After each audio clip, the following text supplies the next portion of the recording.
Well, This chapter is titled The Wings of Icarus, and I think that perfectly describes us. Because if you were to put us in an oven, in a furnace, I think we would also melt. yeah. Just like the wings of Icarus, my man. Who would burn faster, you or me? Well, you have more melanin than I do, so I think I would burn faster, yeah. Just by like 0.1%. Like I don't think it would make too much of a difference, but yeah. Like how Oda makes Mihawk 1 centimeter shorter than Shanks. Yeah, like Sanji and Zoro 1 centimeter, King and Queen 1 centimeter. It's me and you, yeah. Just 1 centimeter, 1% melanin, yeah. Yeah. That's okay. All right. Yeah. I think you're darker than I am, right? I'm pretty light. So if we're the wings of Icarus, who are we carrying? Oda? Did he carry something? No, well, the wings of Icarus carried him to the sky to escape a maze, a labyrinth. I just assumed that we were like a Unit 731 experiment. Like we're both, we're a conjoined twin. We are Icarus, Par. Yeah, you're right. Why did you assume otherwise? Come on. Yeah. Like this is how we're on opposite ends of like you. Somehow I was thinking like a positive version of us being in an oven and burning, and your version obviously was hellfire. Like yeah, it was hellfire. We were like a conjoined, stitched together twin, like something out of the Human Centipede. Yeah, that was my vision right there. Cover page though, Yamato, dude. How do you feel about that? You a big Yamato fan? I mean, Yamato aside, seems like what we were talking about in the previous cover story is kind of lining up with like what was being discussed here. Kinemon asking for a favor, Yamato having the map in mind. The favor was to drop this sword for Yasue, which is like odd in a little bit. We haven't even seen this sword, brother. Like, where did this blade come from? You know what I mean? And is it offensive because it has like the smile fruit? That's what I said. I said, yo, like it's a smile devil, dude. Imagine like you get cancer, right? And then like Par, pretend like you have cancer for a minute, like you actually don't or something. Imagine you have that, right? And then I give you a sword, and that sword has your cancer type written on the blade. It's like, dude, why? You know what I mean? Like, why'd they put that smile devil fruit on that, man? Yeah, it's definitely an odd thing to do in a lot of ways. It's also weird because it's like, Kinemon, can you just visit? Yasue is the reason why you succeeded. Like, can you go yourself? Like, why do you need Yamato to do the thing? You're not even, no offense to you, Kinemon, you're not that guy. You're not important. You're not Momo. Yamato needs to stay here, but Yamato also deserves a vacation, I guess. And so it's like, I don't even know why Kinemon can't just pay his respects himself. So this is a little weird. You know, like, Kinemon aside, like, it could have been any other scabber too. Like, they knew Yasui. Like, Yamato did not even meet this guy.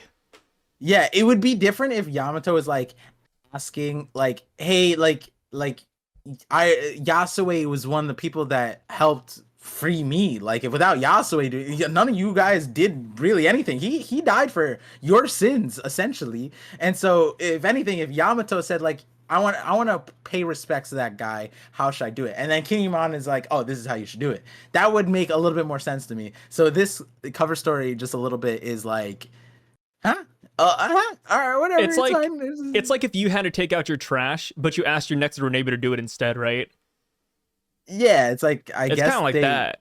It's a little bit, except the problem is Yasue should be respected in like multiple levels, because it's like Yasue is like the goat of Wano. Yasue is one of the reasons why like middle of Wano, where Act 2 or whatever, a lot of people are like they shit on Act 2, but they'll still be like, Yasue was alright. Yasue was cool. It was fine. At least good things came out of Yasue's character in a lot of ways. So and hey, and I'll stand on this. Kinemon should have followed suit. Why is he even alive to ask this of Yamato? He should be dead. He should be gone. He should be with Onigashima, whatever the case is. So that's the weirdest part of it. Kinemon existing is the problem. Yeah, it's kind of like watching a ghost whenever we see Kinemon, huh? Yeah, it's like It's like a phantom. Yeah, and also like maybe this is just me. This is come off a little bit rude, but the Yasui that we see in the bubble that Kinemon remembers is not the Yasui that I remember. So it was a little bit of a jump scare. I was like, "Who is this? Who the hell is this character?" No, yeah, I agree. You know what? I'm gonna say right here, I like Tono Yasu more than this Yasui. Oh yeah, exactly. That's what I'm saying. That's Yasue. Like this guy, right? Like he like the thing is the character arc came from, what's it called? Like Odin's time and that Odin's time away and his coping with like the negative situation in the village in Wano and all that stuff. But the reality is like Yasue low key is the reason why Wano is in the state of like Yasue being like one of the daimyo or not daimyo. Like wait, was Yasue one of the daimyo? He was a daimyo. Yeah, okay, so Yasu was one of the daimyo that allowed Orochi to impersonate the long-standing Sukiyaki. No one knew, but he also let Orochi be there. There was like a dialogue. It's like, huh, why is he here? And it's like, and he also gave Orochi so much money too. Yeah, like if it wasn't for his goofiness earlier on, like to be fair, I think a lot of characters in early Wano were gullible and goofy. And not to lay down more slander, but like Hyogoro at least said like, oh man, like I mean I'm sure Yasui did too, and I'm sure the other daimyo who were in prison too, but Hyogoro was just like, man, if only I fought with Odin in my prime, we'd probably deal with it. And it's like, yeah, you think? Like, imagine if we had prime Hyogoro, all the daimyo lined up with Odin. Odin walked on business. All the Yakuza bosses. Yeah, and then they have the audacity much later to do it, and it's like, bro, like, why couldn't you? And then they have like the townspeople aren't mad at these guys. You know what I mean? Like, I mean, to be, after 20 years of being enslaved, though, like, even if they were partially at fault, I wouldn't really care at this point. Like, dude, at least I have clean water now, you know? Yeah, no, I'm not mad, like, currently, but, like, everyone was making fun of Odin for, like, the 5 years and the torture, blah, blah, blah. Like, wearing a save, and it's like, what about the other dudes? Why is Odin the only one? Like, and then when Odin tried and he was being boiled, and it's like, and then you made fun of him for losing, and it's like, but why aren't you also mad at, like, the other people who could have helped Odin, right? Like, maybe you couldn't have, but, like, these guys were apparently crazy. Like, Hyogoro was, like... It's like the samurai who were locked in the cave too. It's like, dude, where were these guys when Odin was around, you know? Yeah, like what was Zoro's uncle doing, bro? Like, yeah, like he was just kind of chilling. You know, he waited for Odin to die before he actually did something, which is kind of crazy to think about. Yeah, and then like after he boiled or whatever, like it's like, and then the other part is Odin's story was being told like while he was boiling, and then everybody waited until after he died. My man, like if I heard his story and I was that strong and I was there, like I would be doing something. And it's like, I guess Yasui wasn't there, and Hyogoro's wife was killed. Can we just talk about that? Hyogoro's wife was killed, and that's one of the reasons like this war started with Odin. That was like one of the last straws, I think. Like he was like, nah, Hyogoro's wife, but Hyogoro didn't do anything. What are we talking? Was it Hyogoro or was it Yasui? I feel like it was Hyogoro. Hyogoro's wife did die. Yeah. So it's like, wait, what? Why didn't they do anything? But I guess being beaten down by Kaido for 20 years and watching Kaido die in front of them at the hands, even though they had the If you were a citizen of Wano during Kaido's reign, would you just leave? Would you try to escape Wano?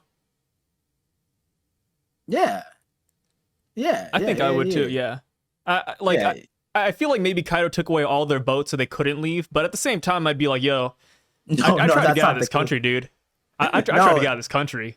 They took away martial arts, and maybe they policed the oceans, but the reality was they were just bad at making boats. Like they just didn't know. Damn. Yeah, like, I mean, when we see them fishing, they fish from the land.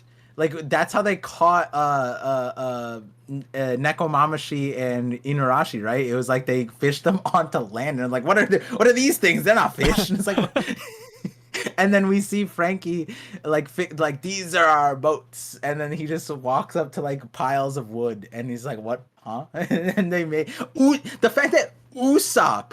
Can we remember, guys, what Usopp did to the Going Merry? It was atrocious. It was terrible. And that man was apparently better than the carpenters of Wano, right? Usopp has no business in that. He's not the live action Usopp working in a town, because the live action all of a sudden made wherever where is he from? Sierra again? Village.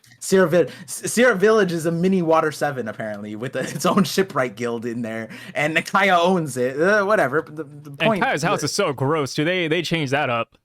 Yeah. So conversation aside, it's like Wano was some reason live just action. like one of the things in their lineage factor is just being bad at like floating. Like apparently they can't figure that out. Like, and Kaido didn't even need them. But yeah, if me and you were there, I think our first thought is, hey, let's go to out. Let's out. Let's there, just leave okay? Wano.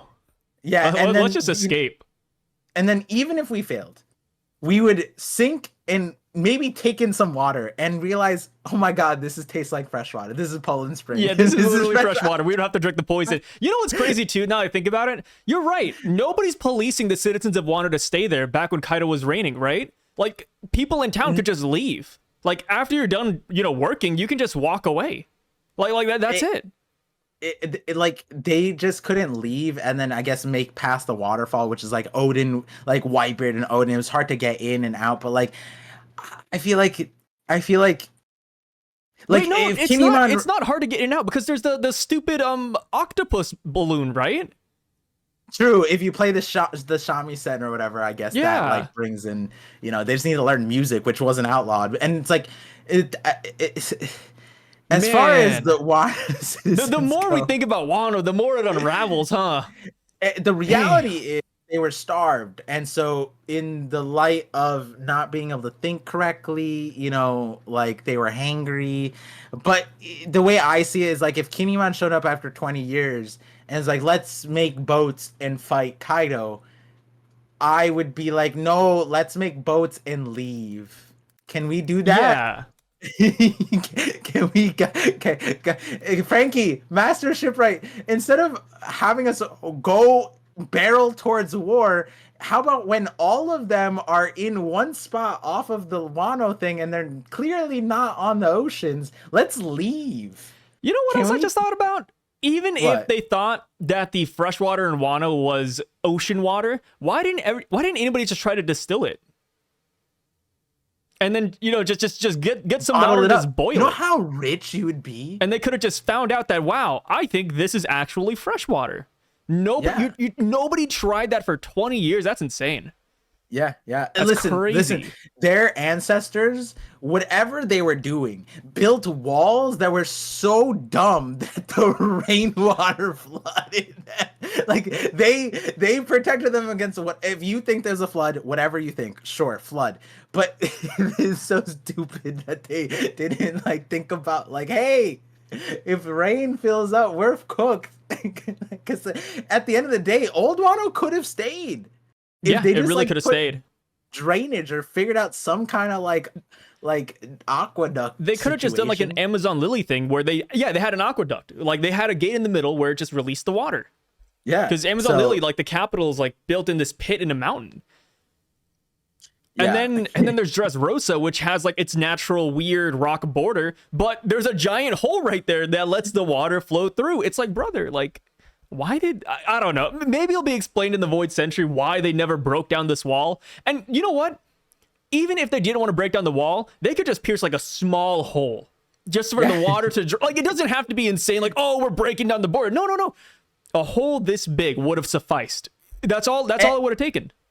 And technically they did with like Mogura Port. Like that is a thing where you can go in. We don't know when that was made or how that was made, but like the concept exists, which is probably even more sad in the reality of what happened to Old Wano, because it's like it's like, wow, they survived the flood that didn't flood them, and it's just because you know how silly that's so silly. Like all the other ancient kingdoms, like the Kozuki closed the borders to protect them from some external great force, right? But the reality was they were their worst enemies all Yeah, they along. just drowned everything they had. And you know what's crazy too? They're like, oh, like, I don't know why this happened. I don't know why the borders are up. It's like, brother, what? Like, it's only 900 years ago. Yeah, that sounds ridiculous, but you're telling me everybody in the country stayed in this country and nobody knows what happened 900 years ago. Nobody passed down stories. Nobody wrote a little journal like Odin. Like, you know how crazy that is? And then the fact that nobody knows that there's an ancient Wano down there, it's like, brother, like, how do you not know that's down there? Like, no, you're telling me none of your ancestors said, hey, by the way, rainwater slowly filled it up and there used to be something down there. Yeah, they don't make any sense. Yeah, like Sukiyaki withholding information period is will forever be like a thorn, there's no positive sentiment that comes from Oh yeah, mentioning I think Sukiyaki. we both agree when we say we hate Sukiyaki. Yeah, Sukiyaki is probably like one of the worst things in Wano because and I will, you know, like I didn't I was gonna bring this up with Dax in our recording because like I was telling him how I'm on this like evil spree where I have like these dark videos where I'm just like Vega Punk is an abuser, this guy's a kidnapper. I was telling you I think, and then like I added more like Vega Punk was like the villain of Eni's Lobby or Water 7, and like the nuance of it was like this realistically, if maybe the way it worked was like Vegapunk really wanted the Pluton blueprints and it wasn't the world government because the Gorosei actually didn't really care. They're like, it's fine, whatever. But then Spandam pushed for it. And then when you see what Spandam got out of it, like Spandam had like Funk Freed and then he got Devil Fruits on lock. And I was like, well, maybe Vegapunk gave him the Devil Fruits. And maybe it was like Spandam was on the call like, yo, I secured the blueprints to Pluton, and Vegapunk's like, haha, here's some Devil Fruits. And so I was gonna like throw that all in to like and add so much more stuff to Vegapunk, but like no joke, like Robin withholding the information that she does is something that I literally am like this close as dropping a video on. Like that's one of my least, like the title of the video is like one of my least favorite things about One Piece is the way I get withholding information. I get like, oh, it's a long story, but like the way Robin was doing it and is doing it, and like right now where it's like we are sitting on 3 poneglyphs. I'm pretty sure multiple poneglyphs. Big Moms, the 2 on Wano, plus others. 2 of them are in Brook's goddamn head. And Robin is telling it law, but like, what about us? How and then even Fishman Island, she was like, yeah, this is a apology letter by Joyboy, and then no further context. It's like, okay, all right, Joyboy, well, Robin, please tell us more. Oh no, it's just an apology letter. I can forgive Robin to a certain extent because there's redeeming qualities in other parts, and like Oda's gonna make us feel good, and I get the idea that like we're not privy to all the information that the main characters have. That is a fictional way to write the story. That's fine, but that does not lend itself to what Sukiyaki did because we have like what Sukiyaki did is he's the reason why Tama's guardian. Sure, withholding information from all the other people, the other daimyo, all these years, nobody knows. Curry just got screwed up. Every day, Tama would drink from the poison river, and Sukiyaki just watched her do it, knowing that fresh water is right beside them. That's crazy. You know what? Like, you know, frame it some different way. Imagine Drake poisoning a little girl for like 20 years on end. Like, that's insane. Yeah, I don't know. I don't know. Doflamingo would look at Sukiyaki and be like, nah, you're crazy, bro. Like, dude, Sukiyaki gives Caesar Clown a run for his money, you know? I don't want to bring up dark things, but Viola's looking at Tama like, bro, and he like Tama, Sukiyaki was taking care of you. Like, and that's crazy. Because at least Viola ate well, but, you know, other stuff aside. But with the Tama stuff, it's like, and Sukiyaki had the audacity to get mad at Luffy for eating. Like Tama gave the food on her birthday for Luffy, and Sukiyaki's like, "How dare you do that? No, how dare you poison this girl for 20 years?" or however long. Remember when Obama Sukiyaki is. came out and he was like, I don't know if the country of Wano will forgive me. So I'm having like a fucking stroke. He's like, yeah, I don't know if like the country of Wano will forgive me. I think I'm gonna just hide my existence. And it's like, yeah, you probably should, dude. Like, you know, he had so much good information that he just never told anybody. I had a dark theory. I'm gonna start just calling them dark theories because this I might post these on my second channel, so it's like separate from my brand. But like the Sukiyaki thing, since it's like, wait, how did Sukiyaki get Tama? Since we know Tama is Kurozumi, what if Sukiyaki was just taking revenge this entire time? He's like, the Kurozumi blood. They're born to burn. Isn't it also crazy that he lived in Amagisu like forest, but he never brought anybody else there? Like he knew that people were suffering out there, but he was like, you know what? I just have this whole forest to myself. No big deal. Oh, whatever. Yeah, and like he's also one of those dudes. Like his whole thing was like, I can't tell Momo, I can't tell anybody, and the what makes it even dumber is that the Scabbards knew the entire time. He was like, I wasn't gonna tell anybody, and he's just like, oh, you were keeping it a secret. So it's like even his malintent, horrible plan was just all for naught because it didn't matter because the Scabbards knew.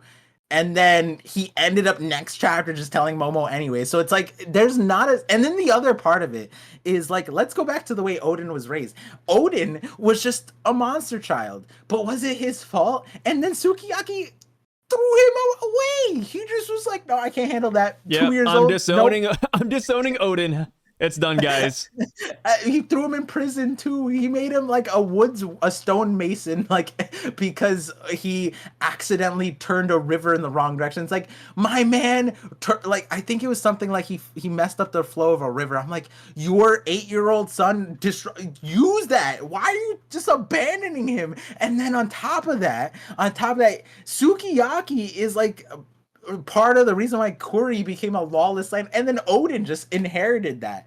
And like there's not a single part of like Sukiyaki's story that's a positive thing. This video would be by far one of the longest videos, and it would be one of the most negatively charged videos. No, I'm all for it. Ever. Sukiyaki is an awful character.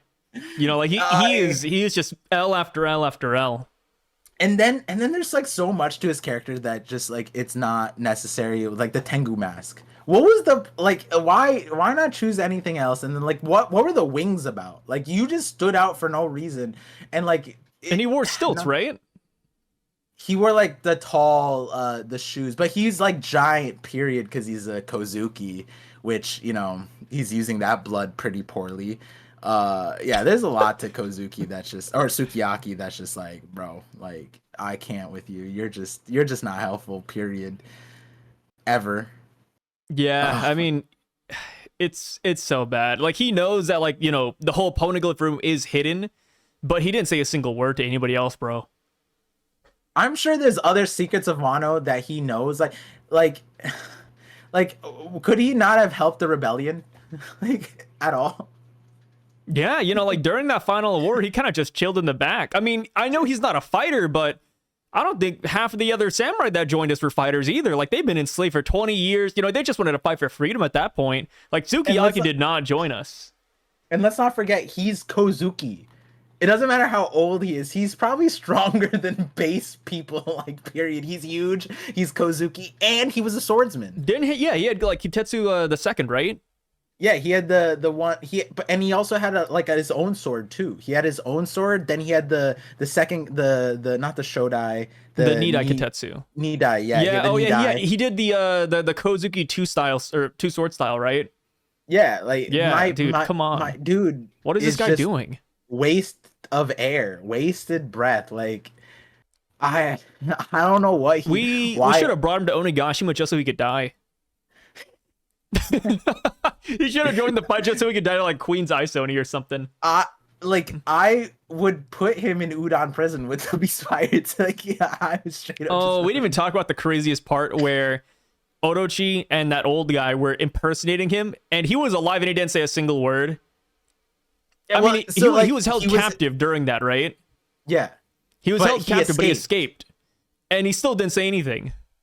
And like part of the like we don't full I don't know if we got confirmed, but like there was that mystery daimyo or like that fifth person that we just saw sort of when we saw like all the daimyo start fighting, and then there's that fifth sword. That sword looked like Sukiyaki's, but it's like what huh? Like and you didn't say any you just fought with them or you didn't fight with them? And no point you decided to contact any of them? Like it's just there's no like You know, another person who it was so baffling why they didn't join Onigashima's fight.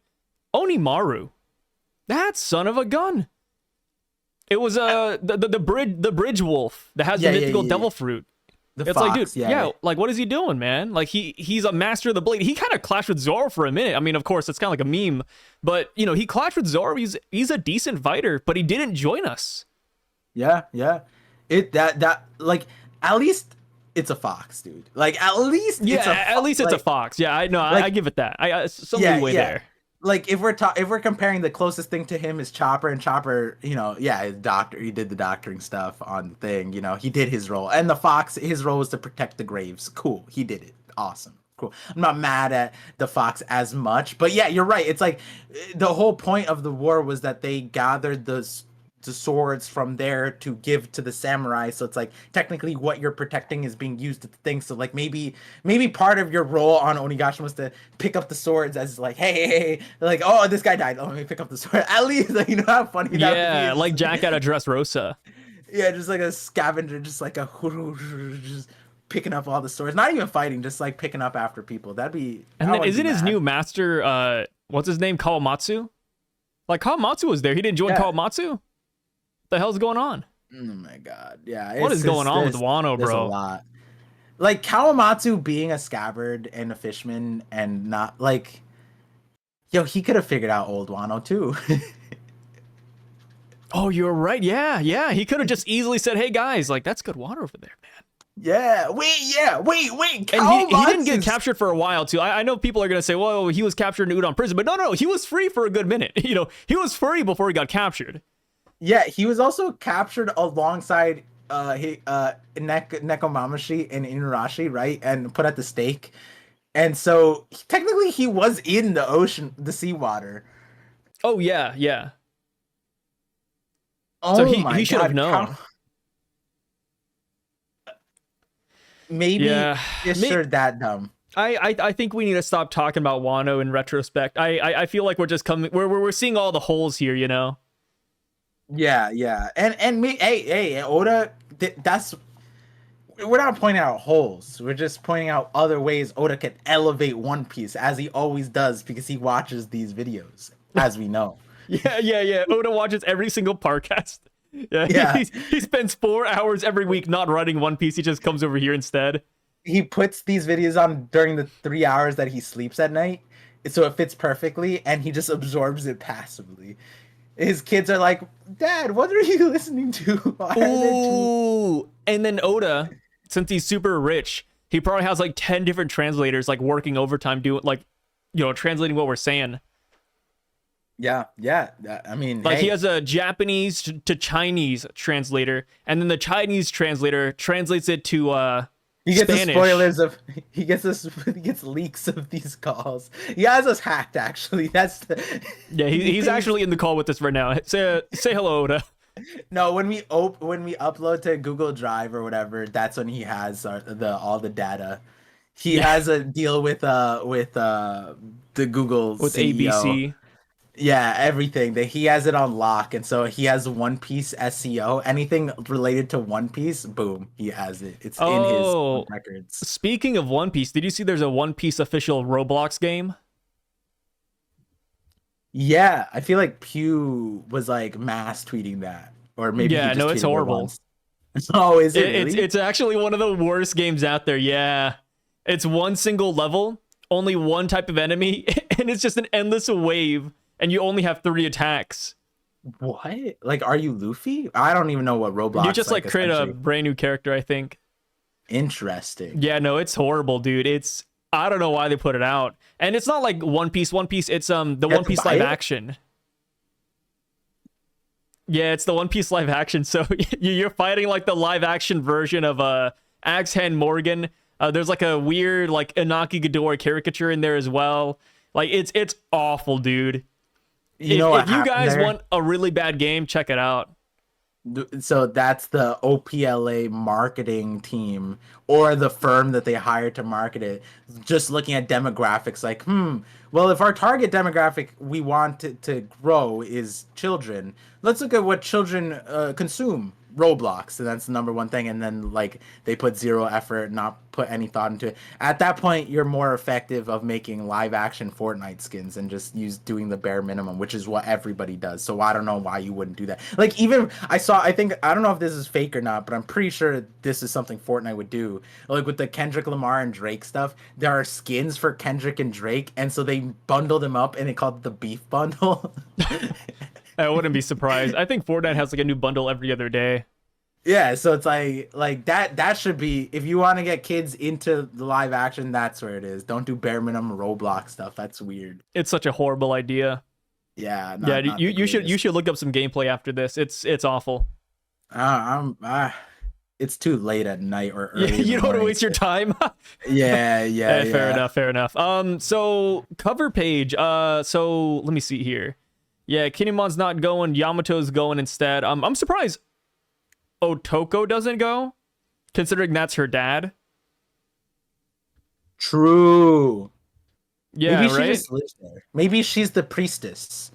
Like she is, like, you know how like there's always that priestess that takes care of the shrine. Maybe that's what. Yeah. Otoko Dude, that's is cursed, doing now. man. Yeah, I would yeah. hate that. I mean, we still have yet to see what Hiyori's up to. Hiyori's, life before all this is wild, and I imagine the life acclimating to this with her quote unquote genocidal tendencies that she did. Hey, Hiyori is great. I love Hiyori. Hiyori is a good character. I mean, I'm joking. I agree with the established understanding of what it is, but I'm not. It's still kind of funny to laugh about a little bit. I mean, at that point, let's be real. Like, if I was in Hiyori's position, I would have actually meant it as a quote of genocide. Like, yo, let's actually kill all the Kurozumi. You know what I mean? Like, we don't want this to happen again. We messed up by letting one live. Let's just get rid of all of them. Like, I would double down on it, really. Like, how many Kurozumi are left in the world, right? 1, 2? Let's just get rid of them. It's no big deal. Like, I don't want Wano 2.0 to happen. It's funny because like Hiyori's job as the geisha, or like the top number one person, which is reflective. I think Demon Slayer covered this too. Like the number one person doesn't do they don't like sell their body type of thing, right? Yeah. And so when you think about like Hiyori's spot, if any, like, not saying Hiyori lived a great life, but in hindsight, Hiyori was the problem a little bit, because every dude she like, I mean, I'm not blaming her, I'm not whatever, but like realistically, like Viola lived that trauma technically by what was alluded by Oda, but Hiyori implied that she didn't live that life. And what we end up seeing is she just scammed everybody. Everybody became like dirt poor. Everyone was like lived a horrible life, broke, became insane. Orochi's not absolved of that either. So it's like there might be a whole like retribution thing that like Yori has to go through, like apologizing to everybody. Oh no, she scammed bad people though. Yeah, that's fair. That's fair. It's just interesting. It's like, what does Hiyori do now? Like now that is she just with Momo? Is she just chilling? I remember there was a time where we thought that she was gonna slash down Orochi, and then Denjiro just came. Oh, I still hate that. That made no sense to me. Like you would have preferred Hiyori just doing it. Yeah, it would make a lot of sense if Hiyori was the one who cut down Orochi. I don't know why Denjiro had to do it, especially when Denjiro and the rest of the scabbards initially cut off all of his heads, which only left one head left. It's like, yo, if that was the case, why not just have Denjiro cut off the last head right there? Is it so Hiyori could have a moment and almost die? Sure, but realistically, like you just want to kill him, get it over with. It was a really strange choice. Yeah, I mean, Zunisha, Raizo, like there's so many weird scabbards. Kinemon should be dead. Like, yeah, I mean, we there's Wano. there's good things, bad things, but like this cover story is like uncovering like some of Not uncovering, it's resurfacing all of our trauma.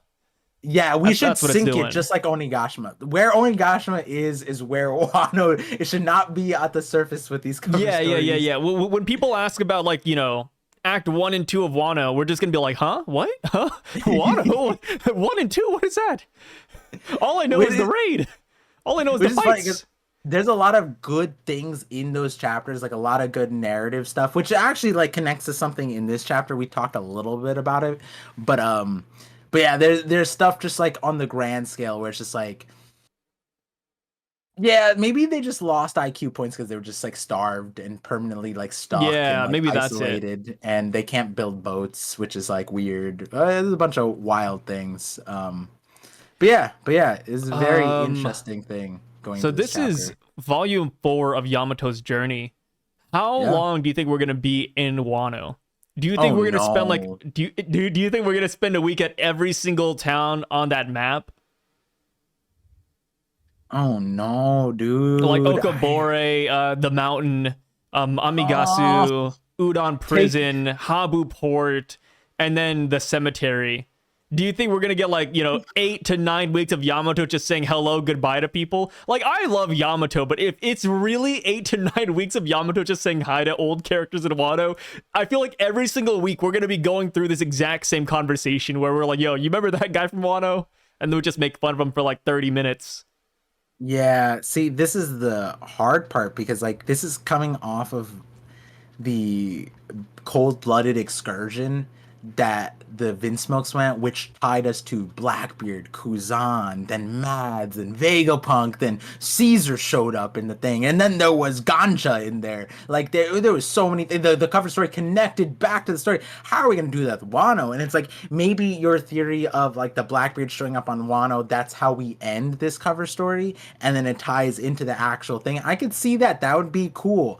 And then there's ways to elevate it with like Kaido and Big Mom, but like at this moment, like where Yamato is carrying the story and it's like the scope of it, where she's just doing a circle on Wano, it's like what Big Mom and whatever. Like the most exciting part is when she goes to Udon and we don't see King or Queen, and maybe we see Jack, or Jack is dead, or I don't even know. Like, and like, what are we supposed to learn? The Scabbards aren't. We didn't leave the Scabbards off on the spot where we care about them, period. Have most of us want Kinemon to just be gone, and the one Scabbard that we did care about, Ashura Doji, died from less than what, I don't even know. Like Pell survived, but Ashura Doji didn't. Sure, whatever. And Ashura Doji's like 100 times stronger than Pell. Yeah, like a 1,000 times stronger. Like he's insane, and like there's not like a lot that I could see because the Vinsmokes are way different. I just thought of Pell. Oh, dude, Pell, that bird brain. During the reverie, King Cobra got like lost and assassinated, and Pell and Chaka were just walking around Muriel looking for him, not knowing what to do. That's so funny. That's funny because I was just telling Dax about this. I was just like, because I was just sitting on Cobra. This is another dark thing. I was like, I could put a hit piece on all these characters. And like Cobra, yeah, everyone's saying like, oh, he defended Sabo. He always has that. But I'm like, yeah, but he did the worst thing because he knew he was going to die. There's no world where he didn't know he was going to go through the doors, asking what he was going to ask, and like, oh, I'm going to come out of this alive. And he didn't tell his bodyguards, like, or hey, his daughter. Yeah, hey, don't worry about me. Just stay with Vivi. Whatever happens, stay with Vivi. They didn't do that. And that's just the wildest thing because it's like, what? And it's a meeting that he incurred too. Like he wanted to meet Emu or the Gorosei. And it's like, brother, why? you knew you were going to die, dude. Like Vega Punk knew, right? Vega Punk's like, hey, I did research on the ancient history and I know that's a sin. You know, I know I'm gonna get messed up for this. Like, dude, well, what was Cobra thinking? He wasn't. He really wasn't, man. Oh God, yeah. But I mean, like looking at all these towns, like Okabore, that's where Kinemon's wife is, I believe. Yeah. That's where Kinemon's wife is. Otsuru. Mount Adamaya is next. I don't know anybody who's still there. maybe some Mountain Bandit remnants. Maybe that's where Jack is. Maybe he hid over there and not Udon Prison like King and Queen. What's next? Amigisu. That's where Sukiyaki and Tama were. Udon Prison. Don't know who's there right now. Habu Port is important because that's where Yasui's grave is, or Yasui's like little shrine is. That's also where Mogura Port is too, so maybe we'll see some black market stuff happen. No, they wouldn't do black market stuff since Momonosuke is the ruler now. And then the cemetery, that's where Yukimaru is, the Onimaru little fox guy. He has two names, Onimaru, Yukimaru. But yeah, I am afraid we're gonna spend a lot of time here. We could, like you said, I think I think Kaido and Big Mom could elevate this a lot.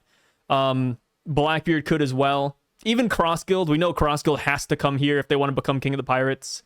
Because this is where a road poneglyph is. I feel like there's a lot of ways for Oda to elevate this cover page story, but I feel like it will be a slow starter. This is going to be a slow burn. Yeah, just like Wano.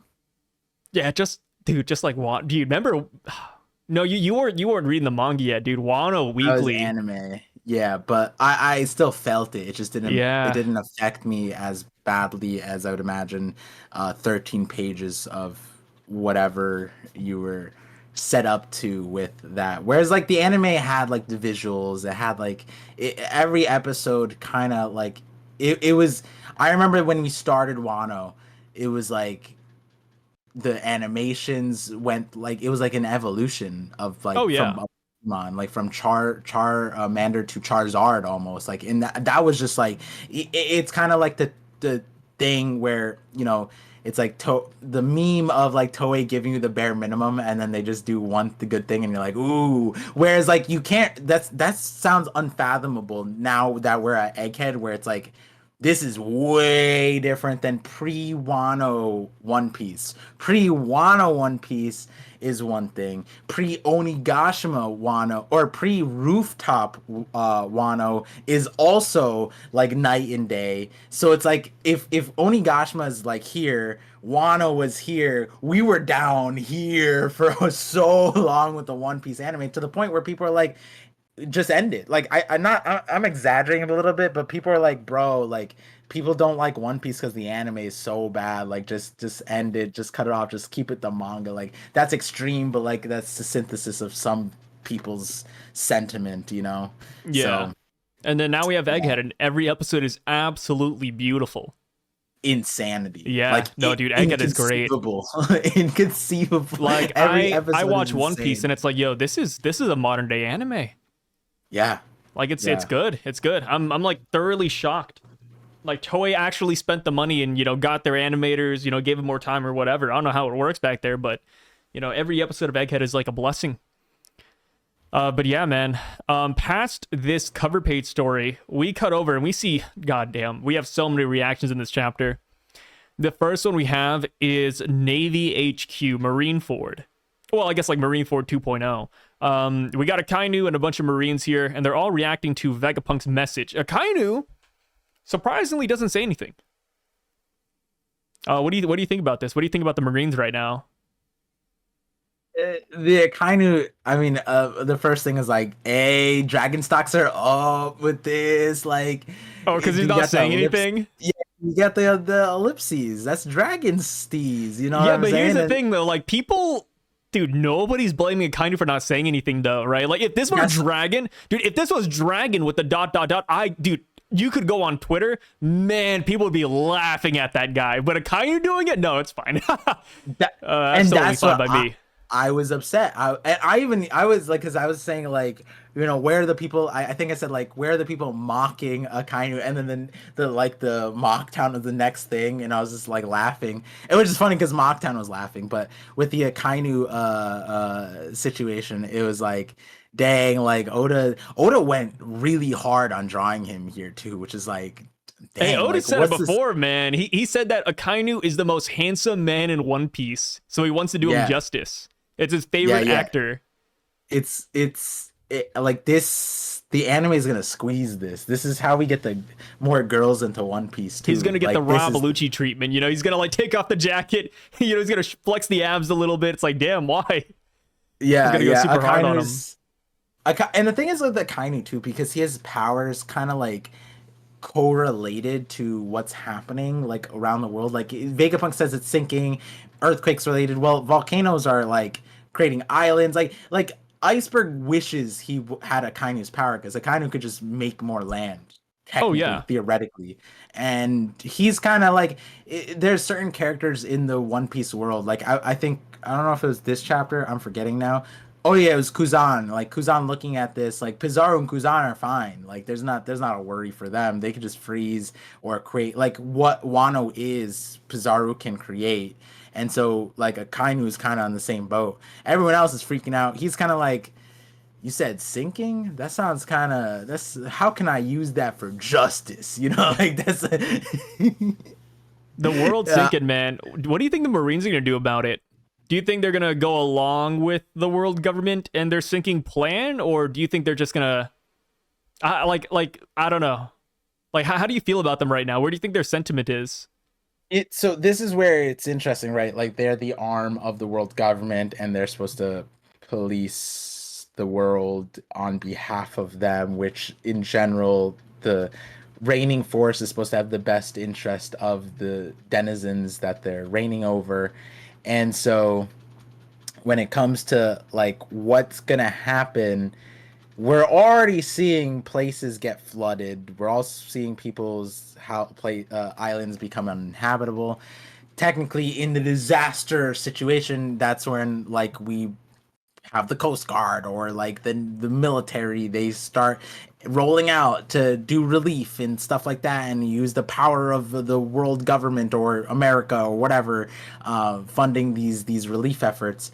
And that's where it's like, what is the world government's reaction here? Because we see their reaction, but it's not like in the scope of the world stuff. Like they're upset about like, hey, not another word. But like, as far as what the Navy would do is interesting because Akainu's at the helm, and it's like his role is to protect people. It's for justice, and like we know the O'Hara situation, and maybe he looks at Vegapunk and he's like, yeah, why'd you read the Poneglyphs? But he's then giving them information about like the world sinking, which is being hidden. And it's like maybe that gives them value towards like looking at the history and figuring this stuff out. Because I don't think that Akainu is for just innocent civilians just being flooded for no reason. They're not evil, right? Like that's where like as far as Akainu's evilness goes in the scope of the One Piece world, he's not just like laughing maniacally at everybody dying. It's everybody who's evil dying. He's laughing maniacally, and Yeah, he just has a different umbrella for who evil is. In a lot of ways, whereas like, hey, like Luffy has a different version of who good people are, because like Frankie was a criminal. Like a lot of the people that he works with are criminals. I mean, if we go by the live action too, Zoro was straight up just killing people. And so it's yeah, that's funny. and so like and Oda's gonna release the story of pre-Zoro, I'm sure Oda's gonna double down like Zoro was just a cold-blooded killer back then. And so as far as the what Akainu's looking at, this could be the wrench in that relationship that you and I have been talking about throughout Egghead, where it's like, where does the world government defect from, or Marines defect from the world government? And it could be something like this natural disaster where it's like I would imagine in our world too, if we just like if like our coastlines were just screwed over by this thing, and for some reason America didn't in like roll out help to like New York, California, Florida, like all these major populations, we would be like, huh? Like, what are we doing? That's like 90% of the money. Like, what are we talking about? And like, and then the world government's like, well, we're safe in our mountain on top, so it's fine. I'd imagine like our Akainu would be like, nah, no, no, no, we're gonna go help people. This Yeah, isn't chill, and not to mention, So I don't even think the world government is going to save the Marines in the case of the world sinking, right? Like, I yeah, doubt there's like a military base up at the Red Line. They're like, hey, you guys can stay up here while the world sinks. No, dude, I feel like the world government has more or less turned their back on everyone. I have something to tell you after the call. I don't want to leak it right. Actually, no, it's fine. It's the whole purpose of this video is to piss you off. So one of these videos coming down the break week is something I discovered by looking into your least favorite character.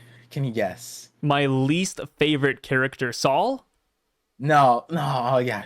Oh man, you tweeted that. But like characters that I've talked about. You know, when I bring up Bogard, you buckle down and said if he does anything important, you're quitting One Piece. Right? And I know, jokes aside, you know. So wait, it's a Bogard video? No, not a Bogard video. Oh, thank God. But it's this might be worse than the Bogard video. Worse than Bogard, worse than Saul. I don't think that's possible. Vivi? So we're talking about you said something. You hit the trap card. I'm gonna pull up the chapter right now. Let me see. I think wait. Who are we talking about? Is this a boogeyman that I tried to forget about? Yeah, it's the boogeyman you tried to forget about. Let me see if I could pull up the exact. So it's chapter. not okay. It's not Cobra. It's not anybody from Wano. It's not Bogard. It's not Saul. Not Vivi. Who else do I hate? You said, I'll give you a clue. You said, I don't think that the Marines have a base on Meridra. They don't? A base on Meridra. They don't, right? Am I wrong? So, wait, is Laboon? No, it's not Laboon. I hate Laboon. Kong. Oh, Kong. Chapter 594. Here's what's interesting. The reason why I came up on this, and I'll leak it for this the sake of the podcast. Chapter 594. If anyone's watched my last video, it's funny because people were like, "Dang, it's crazy to see Par make like a coherent theory after all these podcasts," which is funny because I responded to that saying like, technically the first half was the something I leaked in this call, but. There's it's a lot of fun to share these ideas, and then we'll make videos. Oh no, Kong does have a base at Meridra. He has a base in Meridra, and God. Now, do you want me to go to the next step, or do you just want to stop talking about Kong? We can stop talking about Kong here. That loser. No. Actually, no. Keep going. Okay, so do you want to know what the theory is about? What's a theory about? Not the theory. So it's really interesting, right? Because he's like the supreme commander of like the Navy and whatever, the world government military commander in chief. So he's like this middleman kind of on there, whatever. So it was funny because it's like, why did Akainu need to show up if Kong was there when like Kumo was there? And like, but also when they were raiding, where was Kong at? Because then I was like, wait, his base is there. So we're giving the Holy Knights, but Kong, he should be here fighting if he could. But then it was like, wait a second. We're talking about the world sinking, right? And people preparing for the world. And so a long time ago in my Shanks video, I talked about like Crocus, Laboon, and a lot of people talked about that, and Rayleigh coding ships. And it's like, well, let's talk about other characters. The next character I'd put in line with Rayleigh and Crocus, ex-Roger Pirates, is Kong. And the reason why is because from memory, where's Kong's office? Do you remember what's in the background at Kong's office? A fish tank. But like, look, you're on the chapter, right? Look how crazy that fish tank is. He has whales, sharks, there's like volcanoes, there's octopus, but he's at the top of the red line, or he's at Meridra. So where is this giant like this looks like just straight up the ocean, like the bottom of the seafloor, huh? Yeah. So is Kong one of the chosen ones who knew about the sinking world beforehand and had his office built? But then also, is this within the red line? It has to be, because we literally see a shot of Meridra, like the capital, and then we pan to Kong, and it says elsewhere at Meridra. So like he's here somewhere. Yeah, it does look like he's at the seafloor, huh? I didn't even think about that. Yeah, and so I'm not gonna tell you guys this guy. I don't want to tell anybody where this theory is gonna end, but just know 2 of my most favorite videos coming out is one just on Kong and another one tying him into this like sunken world, because this is one of those panels you just breeze by. Like, wait a second, at Marijois, there's like the under ocean somewhere. Where? How does this line in with whatever? But like then it's like, wait, we know that the red line is hollow to a certain extent. There's people working in there. We've talked about that. But then there's also this staircase that Emu went down for like the thing. But then also, it's not like this sea tank is in the sky. Like this has to be at least below ground, unless they gave him a swanky ass giant office that we also don't see. So it's like, where is his office that he has like a whole ass kraken, a whole blue whale? That eel looks huge. Like if we're comparing size, look how massive his room is, dude. Like It's a big room. It's like a Minecraft crib or something. it's kind of insane. And this is his crib. It's just a desk and then water. So it's like, where is he? And then I thought like maybe this is Redport, but like no, we've seen Redport, we've seen a restaurant at Redport. Like why would they say, like you said, like it says Marijois and then we go down and then there it is. So you know, I want to give but here's the thing though, right? Parcast viewers some sauce. Do you think, you know, I'm sure you'll go into it in your video, but do you think there's enough room there for all the Marines though and their families? What do you mean by that? Because we were talking about like in the context of like a Marine base up at Marijois so that all the Marines can be, you know, brought over to safety.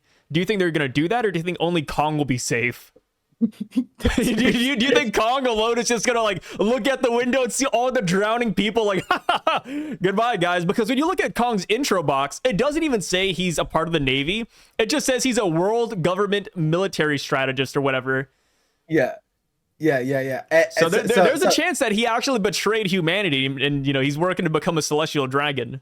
No, you're in line perfectly. So this is the promo of the video I'm gonna do. Is I'm gonna put Emu on the thumbnail, like the silhouette of the hair thing, and then reveal in the video that what I clickbaited everyone with wasn't Emu, and I'm gonna reveal the silhouette was just Kong standing sideways because his hair makes the crown, and it's gonna be one of those funny things like, who's that Pokemon? And then they wait a minute, what if Emu is Kong? And but he'll be he's just King Kong, you know? But like, as far as what you said of like, why is Kong here? Will he sell out the people? I mean, man is acting like Emu right now. The Emu of the Marines, where it's like, dude is in a swanky ass office. Nobody's even close. All the problems go to the fleet admiral. He just hires people, I guess, or fires them. And what is he doing? He doesn't protect Marijois. He doesn't have any responsibilities, it seems. And then he just sitting in this office that's nicer than anybody's. I think this is the nicest office in One Piece, like, period. I don't think anybody has a nicer one. That's the last time we've seen him in 600 chapters. He could be dead. He could literally be dead in that room and nobody would know. Nobody would know where to find him. And listen, all I'm saying is like, is there anyone safer than Kong right now? Underwater?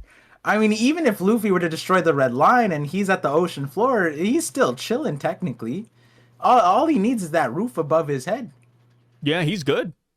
Yeah. Do you think we've had this conversation before, but do you think Kong will ever fight somebody in the series? Listen. Kong, you know, now I have the par vision and I'm looking at Kong and he's like, that's like asking me, is Crocus gonna come out of Laboon and punch someone in the face? No, I don't think so. I think he's just chilling now. He's just chilling, yeah. Like, I can't wait for Oda to give us like the update from around the world, and we see Kong just like smiling and smirking and just like laughing as the world sinks around him. Like, oh wait, you know what'd be cool? If after this message, Kong, since he's so close to Marijois, he goes up there and he's like, hey guys, what's this about? And then they kill him. I think that'd be big. Listen, if they could, they would. The thing is, I don't know what Kong's role. I think Oda messed up with like Kong's, by like, introducing him. Not even just introducing him, but like what I just told you about like his office. That is either a huge clue that Oda told us about the contents of the Red Line, or Oda just wanted to. I don't know what he was doing. He And 'cause, created like, a this character just so Sengoku could resign. That's it. yeah, like yeah, and he just made him way cooler than he needed to be. You know what I mean? Like, and he set him up for nothing because there's no value to like he has the same problem as like Fisher Tiger. Fisher Tiger apparently rolled up and what? Kong couldn't do anything then. Kong couldn't do anything at any point, apparently. There's not a single time he's ever shown up. You'd think when two of his admirals are having a civil war during the Reverie, when all the kings that are your constituents are fighting, that's a time to go up for your job security. But he's like, nah, look at these fish, bro. Like, I'm just chilling. Just, you know. Oh, I lied, by the way. We saw him in chapter, what, 1096, like a flashback panel. Oh, yeah. Yeah, just talking to Garp. Yeah. Yeah. Dang, Oda still remembers this guy exists. That's crazy. Yeah, my stocks are up, bro. These Kong yeah, videos the Kong stocks are up. Yeah. I'm terrified because you remember what happened after I put out that Bogard video. Then he showed up in live action. Then he showed up in the manga. That was some people's worst nightmares. Imagine what I would do with Kong if I make a 40-minute video on Kong. Oh, that would be hard pressed to not see. bring him in. I wiped the live action out of my memories. Okay. I try not to remember it. Yeah. And then you remember Hachinosu, and then Bogard did show up, and it was part of my prediction. I know it upset people, but those are the bandwagon. Okay, wait. The way you say that makes it sound like Bogard did something big. You're like, yeah, Bogard showed up. Yeah, Hachinosu, Bogard was there, guys. It's like, brother, Bogard was like, an inch in the panel, in one panel. Didn't do a single thing. Didn't say a single word. Yeah, sure. Bogard's here, part. Bogard exists, but you can't say he did anything. That's crazy. That's my point. In my video, verbatim, I said, I think that Bogard would show up before we go back to Egghead, which happened. I said he would do nothing on Hachinosu. No matter what, he would do nothing. I said that. And then the third thing, which is the most significant thing, was that this character who didn't exist for 17 years would show up. So my agenda was 100% bulletproof, dude. It's nuclear. It's crazy. It's sealed. I like to imagine there's like an alternate dimension you out there somewhere who made, instead of a Bogard video, they made a Mayor Boodle video. Mayor Boodle is going to come back in the story, and then he's not going to do a single thing. Yeah, he's the guy from Orangetown. He's in this chapter. Yeah. I clicked the dots clicked. But hey, now the Bogard. Oh, and that's funny. Actually, during this break week, I might devote time to making another Bogard video. No. But Kong took place. Brago said the exact same thing. It's funny because the way it started out, but like I seen Brago on another collab, and he's just like, they brought up Bogard, and like they were talking about me, and then they're just like, Brago's just like, oh no, all those people that Par has gotten to talk about Bogard. And I'm like, yeah, no offense, Par. Like, I mean, not even offensive. Like, you know how I hate a lot of characters? I think you hype up a lot of bad characters too. I think that's I hate so many characters for an unreasonable reason, and you hype up characters that have no place in the story, like Bogard. Guys, Bogard's gonna come back after 17 years, and let me tell you, he's gonna do nothing. It's like, dude, okay, all right. At least Kong goes somewhere. The Kong video, it's like, oh, Marie's Raw, weird office, water, sinking, Marines. Like, oh, cool. Like, that goes somewhere. Bogard is just, oh, Bogard's gonna be here, guys. It's like, God damn it. Well, there was a part that hasn't happened yet, but what I'm saying is, like, it'll never happen. At least the starting point, like 90% of the videos already, like, I forgot. He's important. Oda didn't forget him, which got buckled down at the live action. Oda paid someone when you made to that play video him. and when you told me the theory, I remember verbatim saying that I hope your theory doesn't come true. Par, I love you, man, but I hope your Bogart theory isn't true. I don't want this bozo here anymore. It was literally, you said, this is before he showed up. You said, if Bogart shows up, I'm not doing One Piece anymore. And then it was that prophetic chapter where it was like he was in the raws, but not like in the... Yeah, then they cut him out of the scans. Not even the scan people wanted to draw Bogard. They cut his ass out. And then it was like the slow acceptance that this is in fact Bogard, but like the denial, and then it's just, hey Sai, what do you think about Bogard? And then you're like, shut up, Bart. Shut up, Art. Moving on. Anything but that loser. Oh god, Dude. woo. You know what's a great time though? Mocktown. What? Yeah, Yeah, which these is guys what we're are doing. Yeah, we're just laughing. No, you know what? Actually, you're Dr. Vega Punk, and I'm the guys in the bar laughing at your Bogart theory, only to be proven wrong. Bogart's gonna show up, huh, Mr. Genius? How's that gonna happen? These guys, I love these guys because This they're poor like, vision guy's a riot.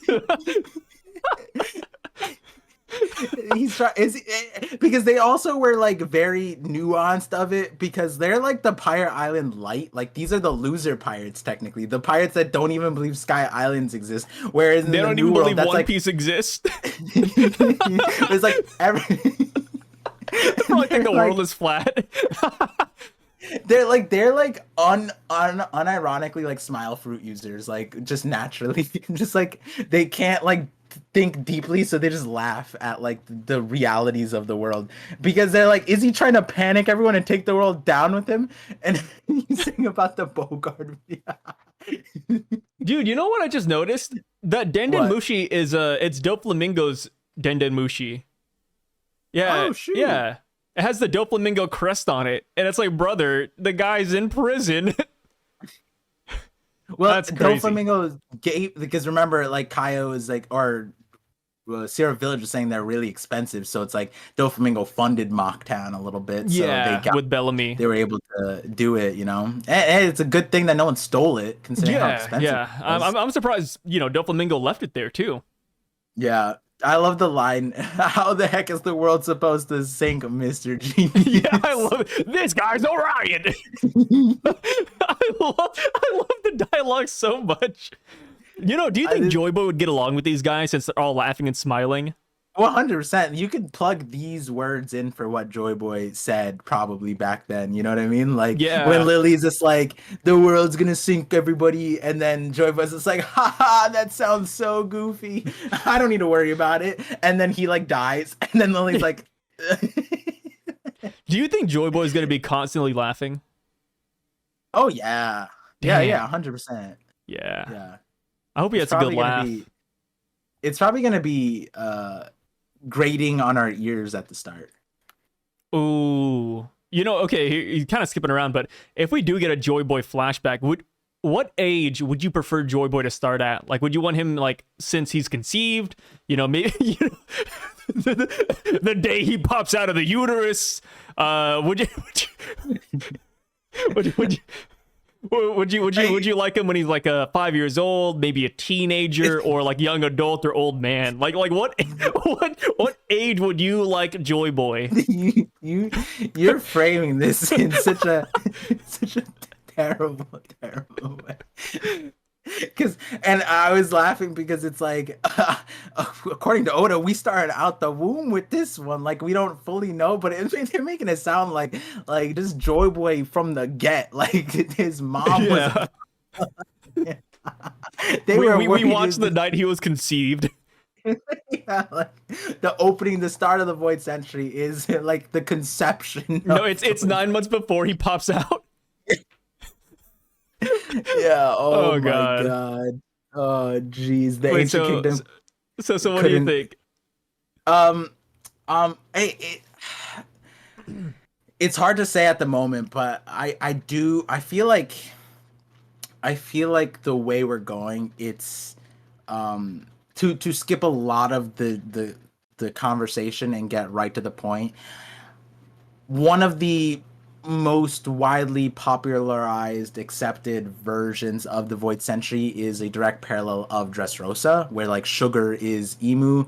You got the same like childlike whatever, and then you have this insanely cracked ability plus the immortality and all this stuff.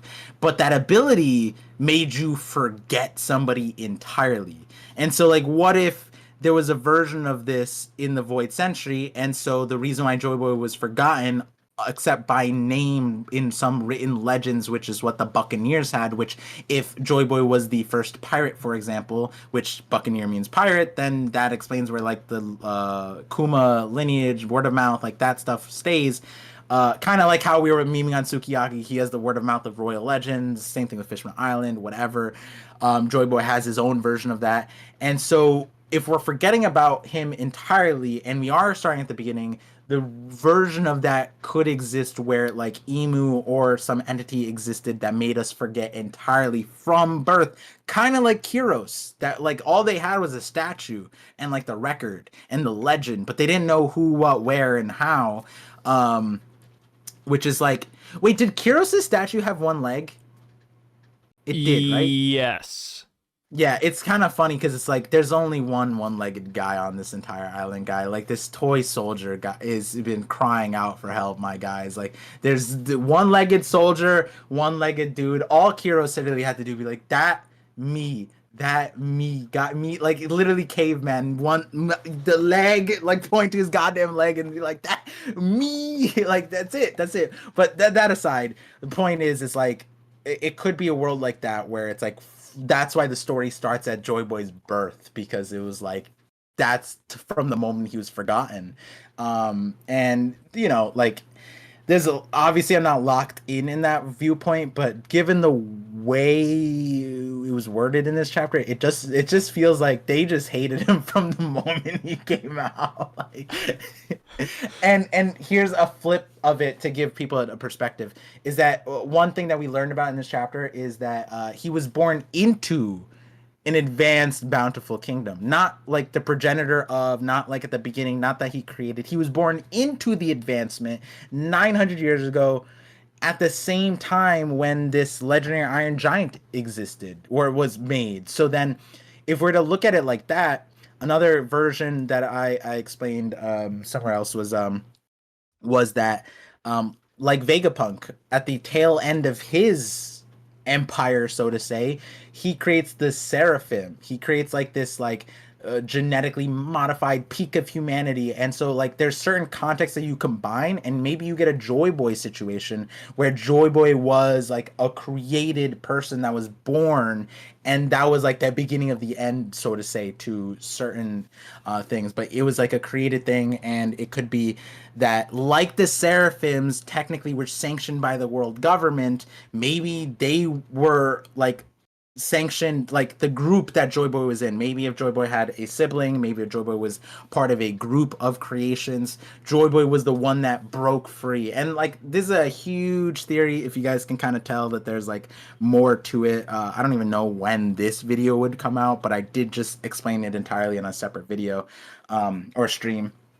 But it again, it all just has to do with like, is the world government inherently evil? Where's their role?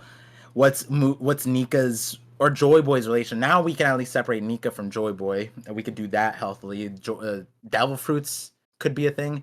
And then here's like a third thing that I was thinking about. Like maybe when Vegapunk says like Joyboy was made, or like 900 years was born, what if that's just like a weird way to say that's when he awakened, like he awakened into Nika, and it could be that was the start, and that could be why it was the Void Century, because he awakened and he messed things up, and then he died at the end of it. And so like if the beginning of the Void Century started right at his birth and it ended with his death, maybe the awakening was the problem, not like just the person itself. But can't really say here or there just yet.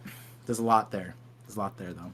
Yeah, personally, I think, I'm thinking that when we hop into the Joyboy flashback, it's going to be when he is a young adult. I wouldn't be surprised if he's like the same age as Luffy, and that's kind of where we start.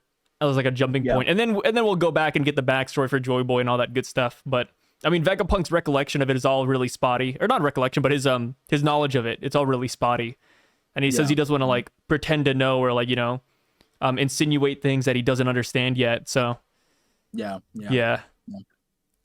So the next place we see is Water 7. We see Polly, and you know, he doesn't believe him right away, which is pretty fair, right? Like rising water, damn, it's affecting the whole world. Can't believe it. What's cool about this is that, you know, last chapter we were talking about Polly and the rest of the boys because of Nasujuro and Oimo and Kashi. So it's nice to see Polly getting some spotlight here. He's looking pretty good too. Yeah, I would say, you know, I would have put some details on him. Yeah. This guy for Nakama still stocks are rising, guys. He's wearing a suit too. He's looking good. He's looking wealthy. He's looking like he's taking care of himself. You know, when I see Polly, I get more serotonin than when I'm seeing Smoker at the moment, you know, the cigar looking dudes. But and that's the thing, like Oda put Akainu in there and he put Polly, but where's Smoker, the other guy who smokes? And it's like nowhere to be found. Nowhere to be found, dude. Yeah, dude, one day Smoker will come back. Do you think Smoker's even listening to this message?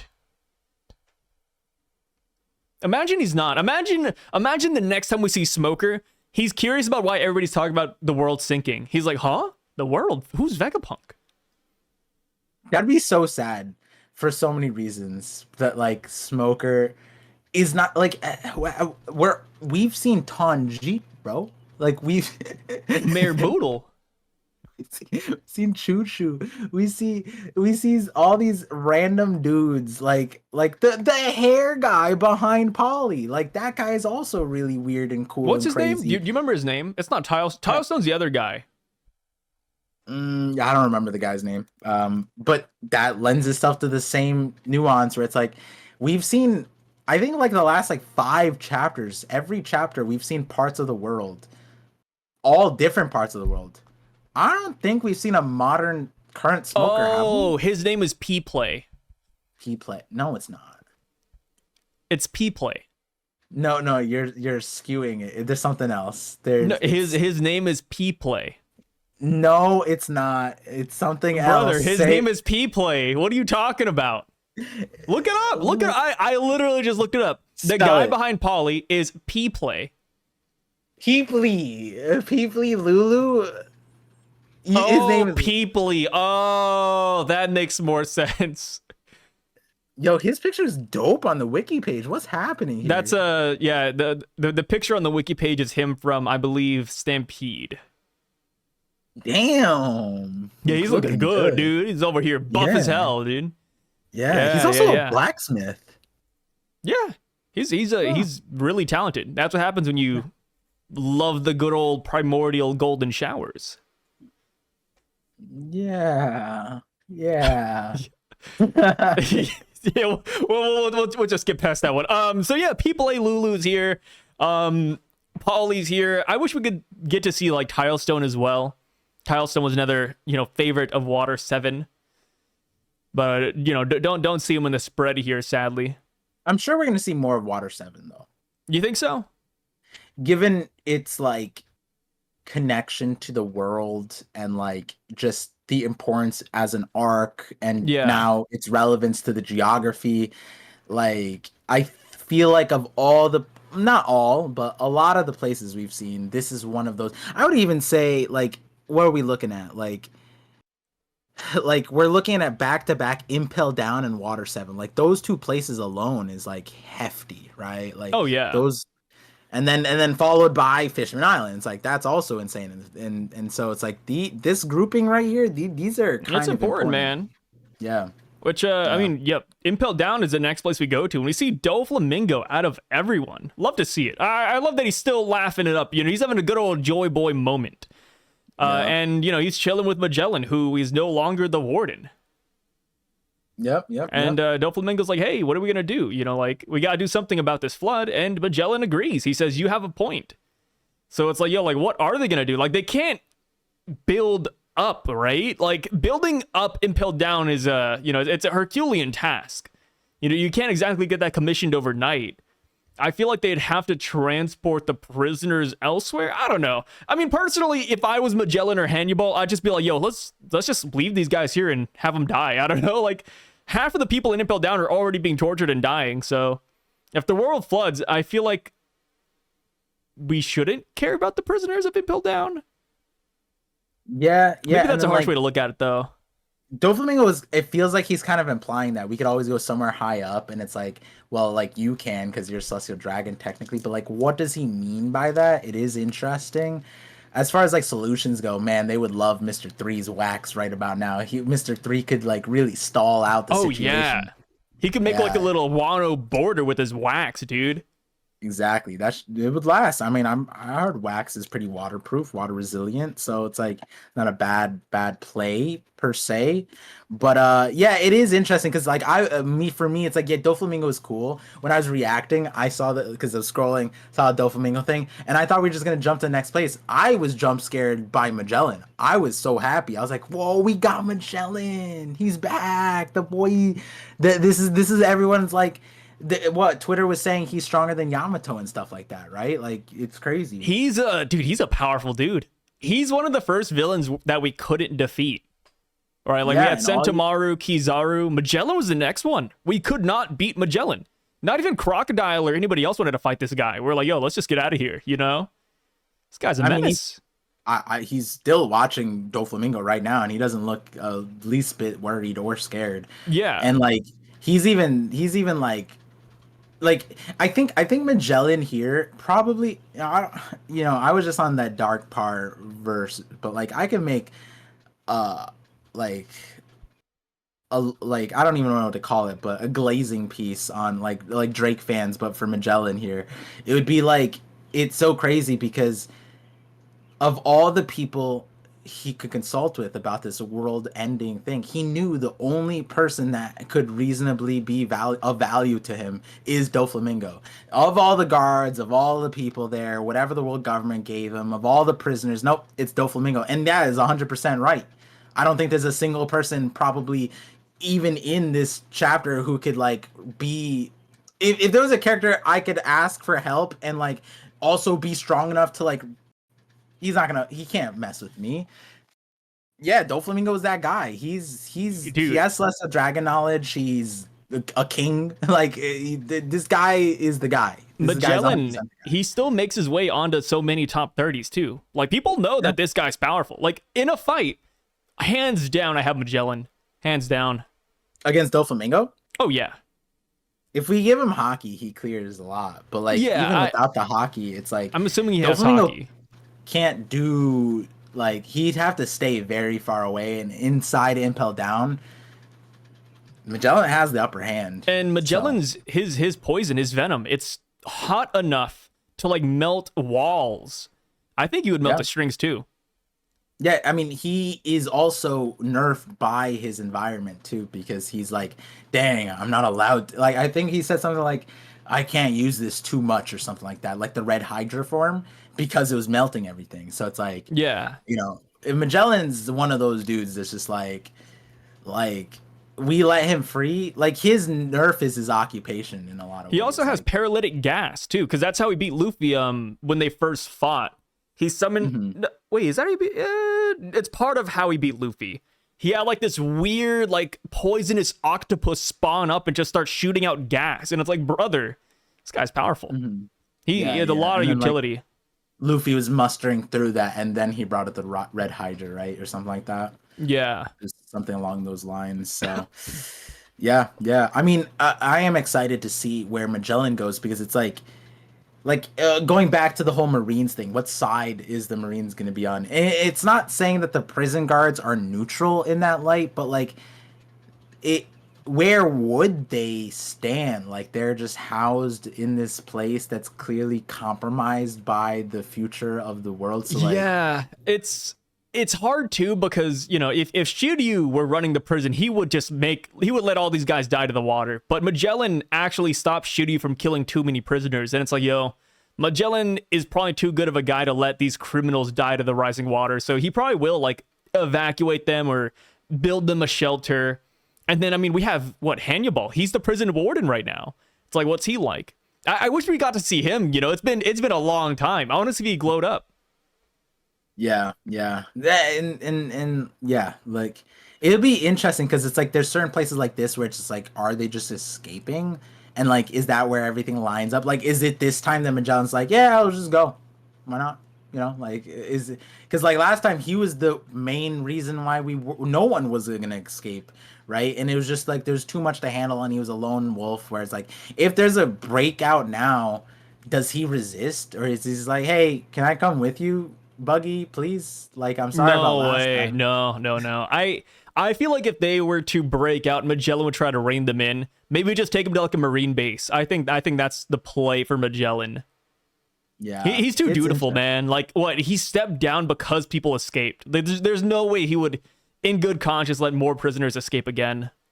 Oh, but imagine a world where he joins Buggy, and then Buggy faces off with Blackbeard, and then we get Magellan versus Shiryu.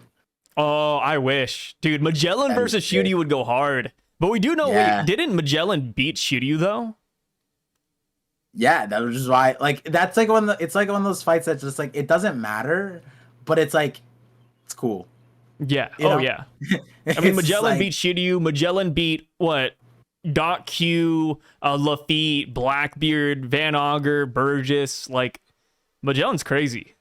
you know that Film Z fight that Zoro had with that girl that I think it was like lava that she was shooting out at him, right? And like Zoro had the craziest like choreography of all Yeah. time. Yeah, that would be Shiryu versus Magellan right there. Perfect. Yeah, but I love that. except Magellan's like 10 times better than that girl. Yes. Yeah. Oh The yeah, girl's her 100%. devil fruit was de-aging, right? I think so. I don't even that fight was really interesting though, because like I remember like lava was coming at Zoro, and Zoro was just slicing bullets and stuff like that, Yeah. and dodging like everything coming at him. She Ein. probably Her had to. name was Ein, and Uh-huh. she had the return fruit or the back fruit, depending on translations. Oh, and so was she sending the lava back? So And she was fighting Zoro in a volcano, and she was touching like the rock, the magma rocks around her, and yeah, bringing them back to the time when they were actually lava. why can't we get characters like that in the story? I It's too don't know. broken though. Characters like that are kind of broken. Dude, that's insane. Like that's such a dumb power, but like that's like what early One Piece kind of felt like in a lot of ways, where it's like this is stupid, but like that's cool. Like the guy, like what was it, the kilo fruit, and he just like slammed down with his body. That's so dumb, but it's also kind of cool. Like Yeah, he doesn't even try to throw any punches. He just uses his body weight to kill people. yeah, like oh, was it the girl with the umbrella? Was that her early? It was that Whiskey Peak. She was the one. She had like the pound. She's the kilo, and then Mac Vice is the ton. Oh Yeah. yes, There we the go. There we Kilo go. Kilo. Yeah. So like her power, right? She's just so light and she floats, and then she just drops down. Like, come on, guys, this is dumb. But it wasn't like we didn't complain about it, right? But like what you described with that girl is like what the main character of shonen stories do, where they just have some stupid power, and then they use it in such a cracked way, where it's like no one like if you put what she's doing in Vegapunk's context, she's like Sun God Nika. She's stretching the realities of what her powers was meant to Dude, she do. could probably bring things back to the Void Century, to be honest. Wait a second. Yeah. No, I mean, I think she's dead. Wait, No, what no, was her she's not name? dead. Ein. What was her name? Ein. Ein? Yeah. How do you spell AIN. that? AIN? Yeah. Hmm. Yeah. Hmm. She's pretty cool. I mean, good looker, but I don't know. Is that German? Ein. Ein. Interesting. I think this is Japanese, actually. Maybe. Yeah. Well, like I was just thinking, because like the A and Moo and like Emu, maybe Ein's power is something that Emu has, like the revert. Apparently, the name is of Haitian origin. Oh, Yeah, didn't know that. But it's that's a cool. boy's name. I think there's more origins as well. Hmm. When I think of Ein, I automatically think of Ain's Al Ghul from Yeah, Overlord. Yeah. Oh, Yeah, that's apparently what I it's was also thinking. Estonian. What are they known for? Who are the Estonians? That's one of those like existences that are just A like, country yeah, in Europe. that's like Atlantis. Is it real? Estonia just sounds like Atlantis.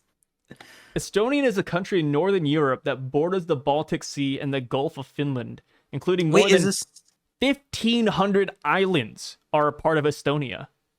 is Estonia the one with Skype? I think Estonia is the one with Skype. What do you, There's a country that is their main thing is a Skype, and they like Oh, here refuse we to go. give everyone. What is Estonia known for? It's known for its dense woods, charming historic center of Tallinn, and beautifully delicate, unique history that spans a millennia. Interesting. Nothing about here. Let me type in Skype. Estonia Skype. No, it's Skype. not Skype. Oh, the first article says that Skype wasn't really founded by the Estonians. So yeah, maybe it was yeah. like a myth back in the day. Yeah, yeah. The void century. Yeah, it's just false history. Yeah, because I Skype remember there wasn't was founded like by some Estonians. Damn. like they were like super secure because there was like a loan and they were doing all this stuff. So I think that's what it was, but it may have been like they were owned by someone else or whatever. Oh, So here we go. Here we go. It's a QR article. Why do Estonians claim they made Skype when the founders were Swedish and Danish? Damn, dude. He's putting it them says on blast. the software was created by Estonians. Wait. Does it still exist? I think so. Where Interestingly is enough, Estonia like today? I can't click like It's Estonia still in isn't Northern Europe. Yes. It didn't move locations. Okay, Estonia is still over there. Like we're talking about Estonia like it's Laugh Tale. Like this We is where really the are.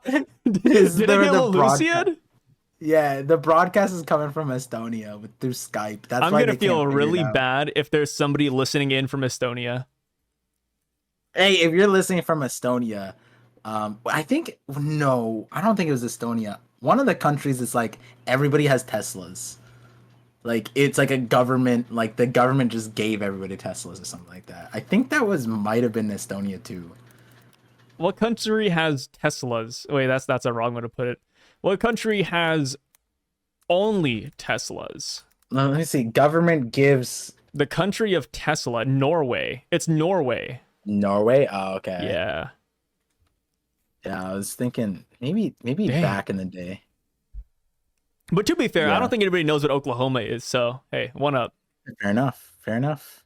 Um. Right. So speaking of Estonia, we go over to Ryugu Kingdom, Fishman Island, Yes. and we see Shirahoshi and Poseidon, Shirahoshi and Neptune. Sorry, but Poseidon and Shirahoshi, same person. And yeah, they're chilling.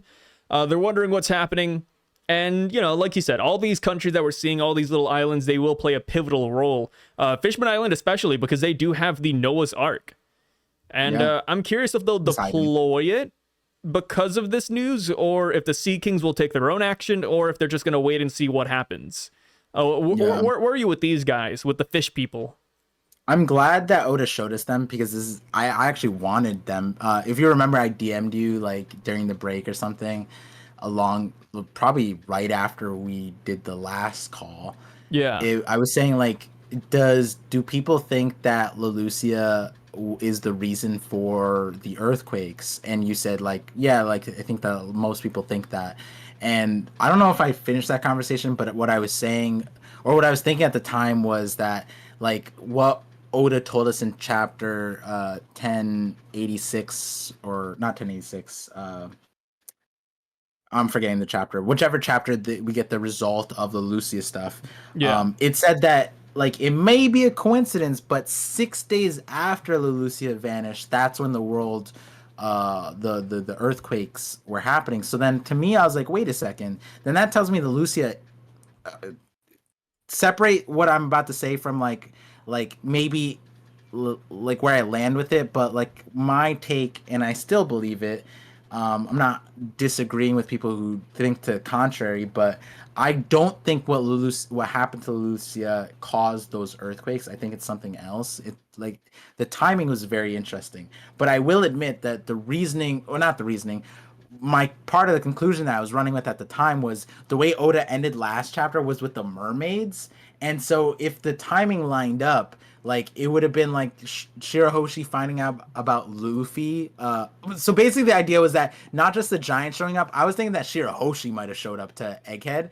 And I was interested because like if Shirahoshi got upset, her power is literally ability, if used incorrectly, she could sink the entire world. And so she could create the earthquakes. And so I was thinking like maybe the mermaids did it. So I'm glad that Oda kind of removed that. But then the other interesting part was like Egghead kind of felt the earthquakes. Not felt the earthquakes. They didn't really feel the earthquakes, but they noted, like the people talked about it. But the way the rest of the world talked about the earthquakes, they were like, oh, our shorelines are closing in, our beaches are gone, our islands are flooded. Egghead didn't really have that. Like people on the island didn't really feel that to a certain extent, which is interesting. I don't know when it would line up with that earthquake stuff, but yeah, I think that like the Shirahoshi stuff is really interesting because as far as the sinking goes, if we were to not have seen her, you could say that she could be the cause of what's happening here, an unnatural phenomenon that is like causing this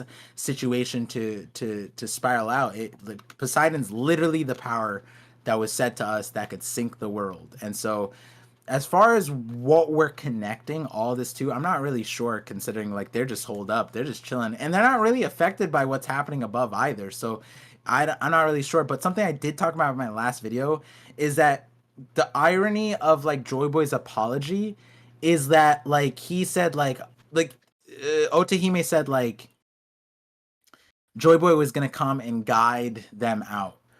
But like realistically, they don't need Joyboy because they have the Noah and they have Poseidon. And Poseidon can just tell the Sea Kings to drag Noah to the surface. And they don't know where the surface is. Any mermaid with fins has gone up. Arlong has gone up to Sabaody. They don't need help. Kami has gone out there. Like they don't need help to go out. So like they don't really need Joyboy. So like maybe like you're saying, like they have the Noah. Maybe they just use this to go. But like at this point, unless they're going to help other people come down, I don't see why. But the other part of it is like the whole prophecy of Fishman Island getting destroyed. So it's like maybe like all of these places that we are looking at where it's like Jaya, Mocktown is mocking the situation, but realistically, what happened? They had earthquakes, and the last time they had like earthquakes directly on the island, knock upstream just blew them into the sky. So like maybe they get destroyed. Maybe Water 7, maybe they see the island starts floating and it leaves. Maybe the underwater Impel Down, maybe like you said, like maybe at least the prisoners leave, or maybe some situation leaves. But also this could be lending itself to the idea that Ryugu Kingdom now has to relocate. So maybe that's the connection with everybody here, is that all these places have to relocate, which is ironic because they're also the places that you wouldn't think needed to relocate, but like they're also in a position where they can. Noah, Water 7, Impel Down's the hard one, but Mocktown is kind of like they might not be moving on their own volition. They might just get shot up in the sky because of the knock upstream, but hey, that's kind of fun. That's how they would survive. They would finally believe in Skypiea. Yeah. And Nolan would be happy. That would be his dream come true to be, let's be for real right now, right? Like if Nolan hasn't been up there yet, like here's his ticket. The knock up streams coming to you, Nolan. Yeah, you can go see the City of Gold finally. Yeah, finally. Yeah. Yeah, it's hard. Like this whole chapter, I do it all the time because I like to leave doors open, but this whole chapter, I essentially go down every page of my review and I'm like, yeah, guys, I have no clue. like there's too many options, right? Yeah. So many different things can happen. It's crazy talk, you know? Yeah, it really is. Like, you know, if there's one or two things we can debate about or theorize about every chapter, sure, why not? But no, we have Impel Down, the Marines, Shirahoshi, you know, cutting back to Agate Island. It's like, you can't really predict any of this, really. Yeah, every Like, time you feel like Oda's closing the gates of the story, it's like literally a doorway into a new realm of possibilities, and it's oh like, yeah. and I think like a testament of it, and every chapter is a new realization of it. Oda's world building, outside of us roasting Wano, right, to the nth degree that we did, like this is a depiction of how strong the world building is. That Oda can create a world cataclysmic event, and then thereafter cohesively show how it's affecting the entire world alongside with the main storyline, and to make us care about those things. It's so difficult to do, but it feels interesting. The fact that we talked about every panel is it shows the weight of why this is important, right? Because if they didn't matter, we wouldn't be talking about it, right? But Yeah. it's because Oda made the world matter, Yeah, and and he's it all showing so matters. many good characters. Like right after we see Shirahoshi and Neptune, we see Kadar, and he Yeah, says, "Enough with the lies and madness, Vega Punk." And I felt that in my soul, dude. Kadar dude. is he's a great guy. I love him. I knew you'd say that. I said this in my reaction. I said this is Sai's favorite guy because this guy spun because he literally did the fake news meme. He said, "But the world's most acclaimed scientist is saying it. Yeah, it doesn't matter if it's true. It'll cause mass panic and chaos." And then so instead of like he's just like he knows that it's from a reputable source, and he knows that if it's true that'd be very bad. So then his conclusion is just like, no, he's a liar. Like that's just it. That's You like, hit that was crazy. You gave Kadar a Hasselberry voice. did I? What Yeah. was the voice I gave? Hasselberry, like Australian almost. Because Hasselberry is a dang. guy from Yu-Gi-Oh! Oh, And he has that exact same accent and cadence. I was like, damn, dude, I'm is pretty this good. Hasselberry? Yeah, it was good. That was yeah, good. yeah. You know, this guy could be Australian. Kadar, yeah, I see it. Yeah, yeah. He looks Looks the part. otherworldly. Yeah. Oh my god, what does that mean? Yeah, Australians are not of this earth. Isn't there a guy on YouTube who believes Australia isn't real? I'm right there with them, bro. Yeah, I remember I went down a YouTube rabbit hole, and there's a guy who actually, his entire channel is talking about how Australia isn't a real place. That might just be me on my alt account. I have an entire stream still on my channel about how like Australia is a One Piece island, and the Australian viewers that I have know that I have this like confusion of their existence. Oh, I here he accept is. their existence, but I don't necessarily say that they should be our neighbors. They're different species. His That's what I say. YouTube channel is called Rag Reynolds. And his first video that pops up when you type it in is "I went to Australia and it isn't real." He's just gonna get a random. Wait, how big is this guy? His video has like 70,000 views and 80,000, 300,000, but he only has 10,000 subs, and I think that's because people don't like him. I don't think people like this guy. He's gonna get influx of fans, crazed One Piece viewers. That'd be crazy. He has a follow-up video called "Australia Does Not Exist," but I think he finally got humbled online because he has a video thumbnail where like he's tearing up and it says "I'm sorry," and it says "I'm sorry, Australia," and I think he finally admits that Australia is a real place. That's crazy. What a character. That's such a not necessary thing to admit. Like I they don't have to exist. Who knows? Yeah, I think Rag Reynolds is the Kadar of the real world. He just doesn't believe in the lies of Australia. Yeah, the world's most acclaimed scientist saying it. Doesn't matter if it's true. It'll cause mass panic and chaos. You're telling me an island lost a war to kangaroos and emus? Yup. Australia Yup. did lose a war to emu, so maybe there's something there, dude. Yeah. You know, Hey, I mean, that was the point of that stream that I had, was convincing people that because the second, my favorite thing that I revealed in that stream, this is early days on the channel, but chapter 2's cover story is just a bunch of striped emus for whatever reason. damn. Yeah. Chapter And 2? so it's like, huh. Yeah, chapter 2, the second chapter of One Piece. You Let me just look see. at the Chapter cover story. 2, cover story. Yeah, it is a striped emu. Yeah, a bunch of them. And they're like Damn. green. He's been hinting at emu this entire time. Yeah, Yeah, no, I yeah. actually agree with that. Dude, emus are crazy. Emus are crazy. Emus technically are like the closest things we have to like velociraptors, right? Something like that. I heard it takes about 20 bullets to put a single emu down. No, it takes 16 holy bullets, bro. Yeah. Emu. Oh no. Yeah, and the thing is, like, to fight the emus and stuff, they built a Oh, gate. here we Like, go. Here we go. 2013 article, emus, it turns out, can absorb a dozen bullets to the body with little imminent damage. In fact, one farmer stated that the only way to kill an emu is to shoot it in the back of the head when its mouth is closed, which it almost never is.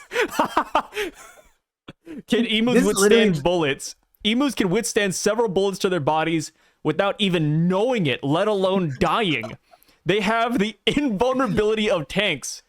And this is a history article, too. Like a from history.com article. Yeah. No way. Dude, yeah. Wait, you know in the what's Great funny? EMU War, 10,000 bullets were used, and there were only light emu casualties. Damn! This is funny because like we'd only know this because like we don't know these stats about bears, we don't know these stats about deers, we don't, and we hunt those. It's only when you wage war against a species and you share an island, and the war went so badly that 90% of your island is fenced off because you don't want to deal with the problem. And like it's like how like Japan knows about frostbite stuff because they did human experimentation. That's what it is. It's like you could not find out the emus survived that other than fighting them and having the fear of God in you from these emus. I don't get the sentence the farmer said where like it'll only die if its mouth is closed and if you shoot it from the back of the head, because that implies that to kill an emu you have to shoot through its beak for some reason. That's the nail in the coffin. It's a Dark Souls raid. Yeah, that's where the critical hit spot is, I guess. Just back of the head into the beak. It doesn't die from the shot. It dies from starvation because it can't eat anymore. Like Yeah. that. I love how they say it could take a dozen bullets and it wouldn't even notice it. Like you're literally describing the velociraptor, dude. Like Jurassic Park, like you know how we found out that like dinosaurs aren't just like scaly reptiles, they're probably just like feathered creatures. Yeah. It's like, yeah, then what's the difference between that and an emu and an ostrich? Like these things are literally that. They're just feathered monsters. Like that is like, these things are crazy.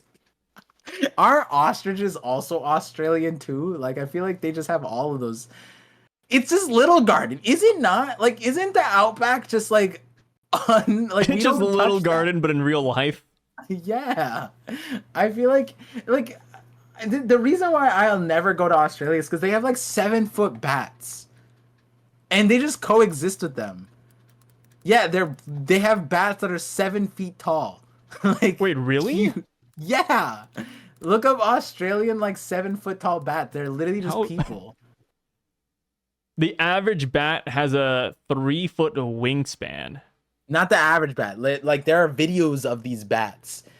Human-sized bats, Australia. We covered all this. Bats. Yeah, is it the golden flying fox? It's not even called a bat at that point. Like, no, it's not the. Yeah, golden they flying changed fox. the name of it. The world's biggest bat. Oh, this is a 47-minute video. What do you mean? just talking about bats. So let me. It is the flying fox thing. They're in Australia in the Philippines, and so it was like a viral picture out of the Philippines where it looks huge, and it is huge, but like it could be like a one-off size. The wingspan is supposed to be up to like 6 feet. Yeah, and so like the actual size of the bat's like they're saying like max like 20 inches, but it's because it's a bat and it like stretches out when it's hanging upside down. But like what they said is that the picture that's going viral, however, is not actually fake. According to fact-checking website Snopes, the photograph truly depicts an animal that exists in the real world. And people think that it's the flying fox, which that is it's like mythology at this point. Yeah, and I'm just like, bro, and it's not even just the bats. There are spiders that are just as big in Australia. That place does not. Humans were not meant to live there, dude. It's not meant for It's life on humans. hard mode. I bet if you're living like in a city, you're probably fine, but if you're out like in the wild, dude, you have a bad chance of survival there. Yeah, yeah. You know what's crazy? It's crazy that we got to all this Australia talk just because of Kadar. This is why I love the Vice Admirals. They bring us to so many interesting places and, conversations. Wait, he's on Egghead? Kadar? Yeah. Yeah. What do you mean? Wait, he's a vice admiral? Kadar? Yeah, he was one of the 9. Oh shit. Oh, I wait, no. forgot about Oh, him. sorry. I keep on calling him Kadar. His name's not Kadar. Sorry. That's my fault. What is his name? I don't know. No, he has a name, Par. No. We know the name. What is his name? Wait, he has to be a dog, right? What was he a? Was he a dog? I think he was. Okay. So doll, guillotine, Pomsky, red. Are you looking it up? I'm not gonna. You don't look it up. No, you keep going. This is your side. I don't have to front side. like I don't have to front like I Urban. actually know all of them. Yeah, we had Urban. Oh, his is the easiest. Is it? Yeah, it's the easiest one. Like literally the easiest one. The easiest one. Yeah, we said dogs. There's the easiest dog name. Oh, is it a dog? Yeah. Chihuahua. No, it's not Chihuahua. There's no VA named Chihuahua. You want me to tell you? Yeah. What is it? Hound. Hound. Oh, Hound. Oh, he encompasses all the dogs. Gotcha. Yeah. Okay, Hound. Yeah, that's a good. Even better than Kadar. Sorry, Kadar's another Navy guy. Yeah. Hound. Very interesting character. Have we seen him do anything? No. You know what's crazy too? I was about to say Kadar again. Hound. He says, "This is crazy talk. Enough with the lies and madness, Vegapunk." He's yelling into the abyss because Vegapunk is dead. Like, who's he yelling this to? My man is the biggest. I don't even know if grifter is the right word. I don't know what the right word is here because I'm reading what he did. He's just saying Hound considered calling out the Buster Call as it would be a loss of the Marines to destroy the Pacific. My man wants no part of nothing. Like he doesn't even want to hear the message. Yeah, the message is just like nope, the fake news, lies. Even if Yeah. you're right, lies. And then now he's just like, I don't even want this Buster Call. I'm not even stepping foot on this island. You guys handle it. He hasn't done anything.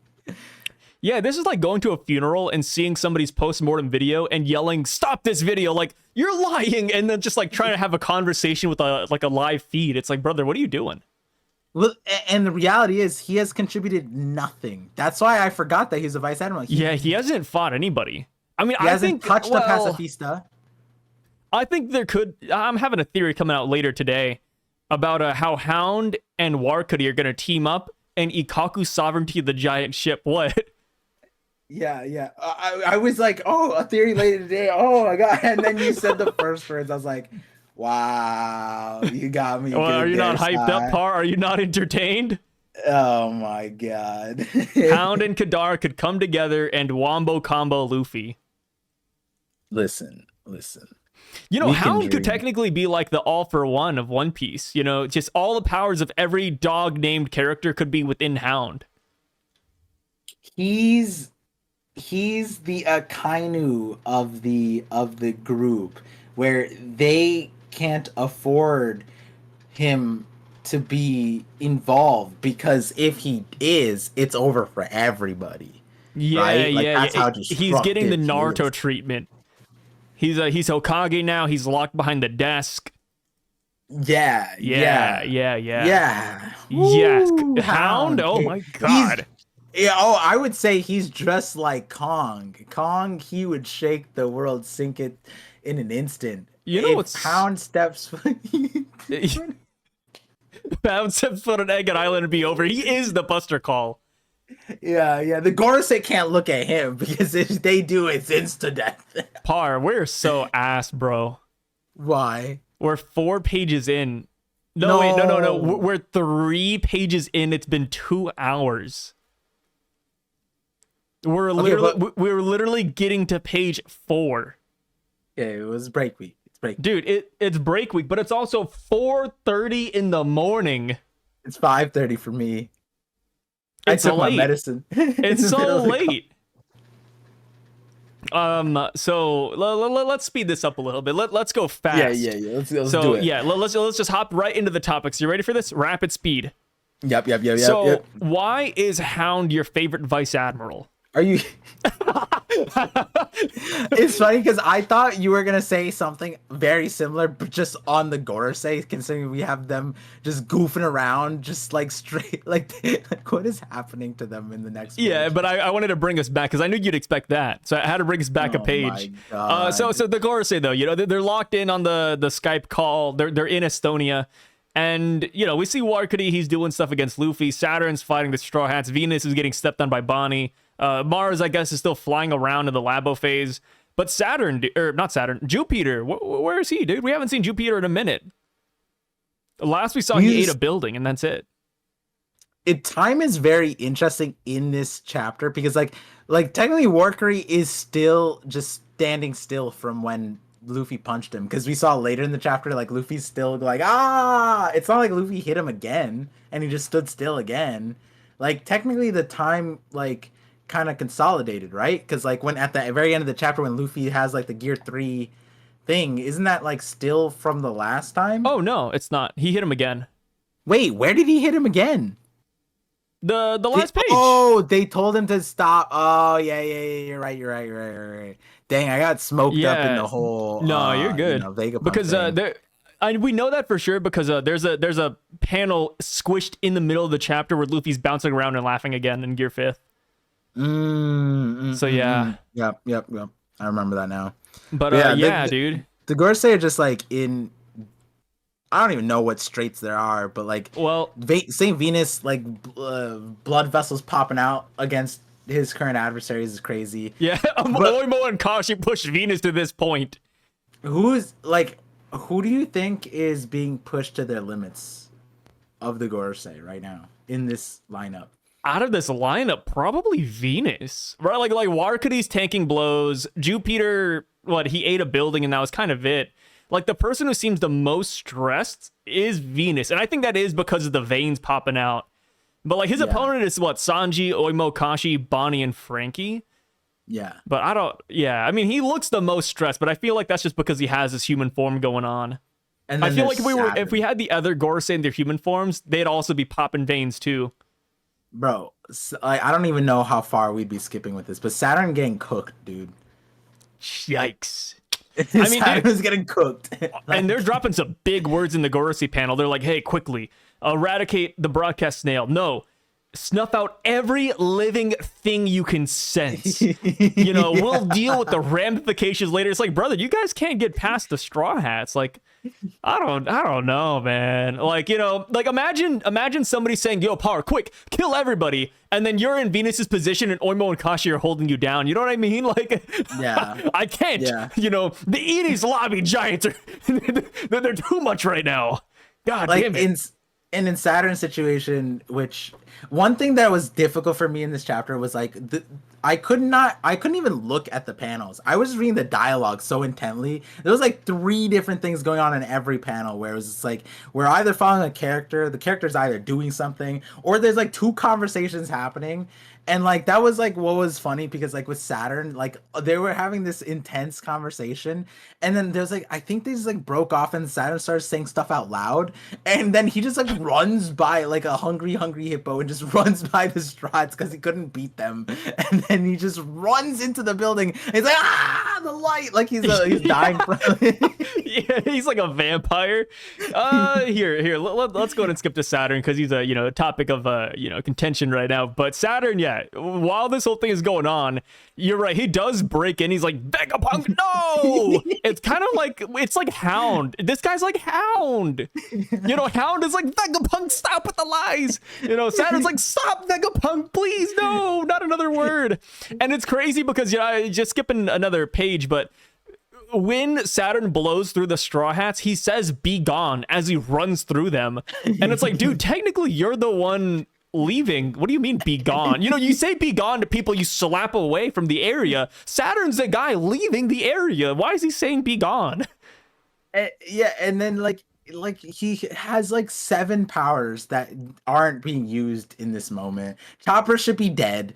None of them should be moving. So if he holds on Sanji, he's holding down everybody. Stop the nonsense. Usopp should be insta-killed for looking at him. You know, and then like I'm gonna keep on saying eye powers. Where are the eye powers, dude? You're right. He held down Sanji and Frankie. You're telling me Usopp can move? You know, Usopp's over here doing gymnastics.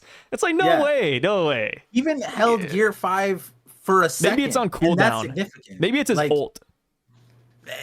And he was spamming it before. He held Bonnie for an entire like 3 chapters, and Sanji was like, someone help me move. If only we could move. And then they got freed, and then never again. And it's like, yeah, maybe he ulted. But then we see him use it against Luffy while using Gear 5, and Luffy like got hit.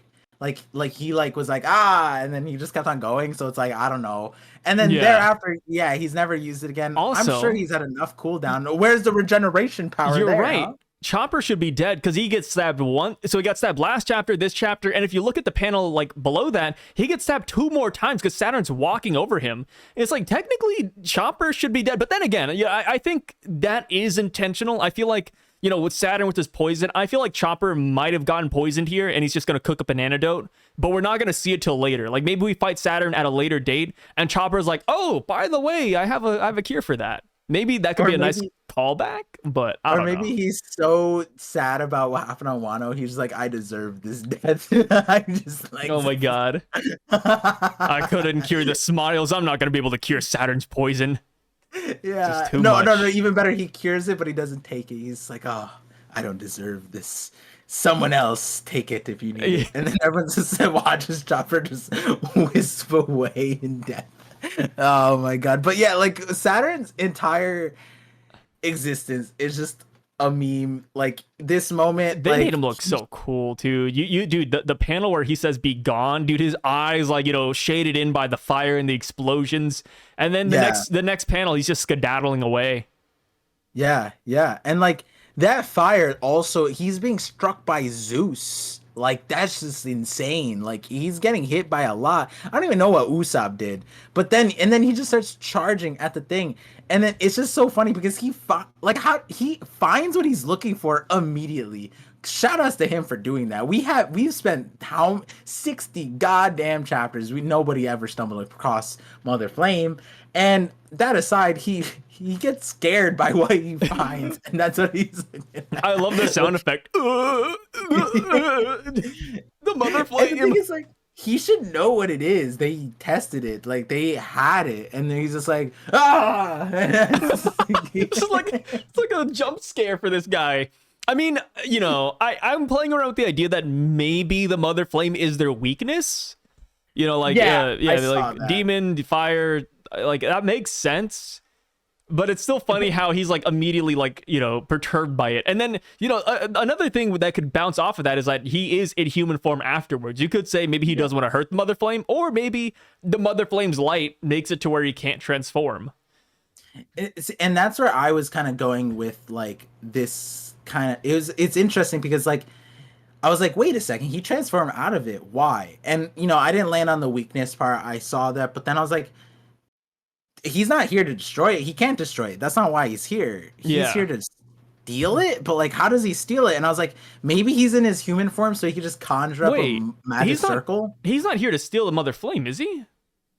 Well, he has to take the power plant. Yeah, this is one of the objectives. Well, right now, like he locked in, right? He should be. Let me see. It sounded like he's just here to kill the Denden Mushis. I thought he was exterminating all the life forms. I don't know. Like, and that, like, why would you be here, right? Because it's what does he say? They say, what are these We lines? must preserve the contents of the room. I'm seeing it now, blah, blah, blah. But so Mars is at the power station, And then Saturn tells him that we must preserve the contents of the power station. And then he says, I'm almost there.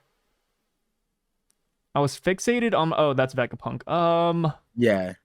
I don't that's know. what I'm saying. It's like, how are they going to preserve it? Doesn't that mean that they have to take it off? I mean, I think they're talking about another room when they're talking about power. I mean, no, they're using Mother Flame to power Egghead. But Saturn, like when we see Saturn destroying whatever he's destroying, it says we have to eradicate all life forms. We must be relentless. So I thought that was implying that he's over here killing snails. I mean, like, that's what they should be doing, right? Like, they talked about, hey, let's stop the message, let's kill the snails. And then Saturn, if Saturn just doesn't lock in with, like, it's like Saturn not showing up to the team fight, right? Like, what is this focus, dude? Like, kill the ADC, Saturn's killing the support. Like what is he doing? Yeah, I don't really know, but he beelines for it, and then he says not yet, right? Like, that's his words there. Not yet. Not yet. What the hell is he doing?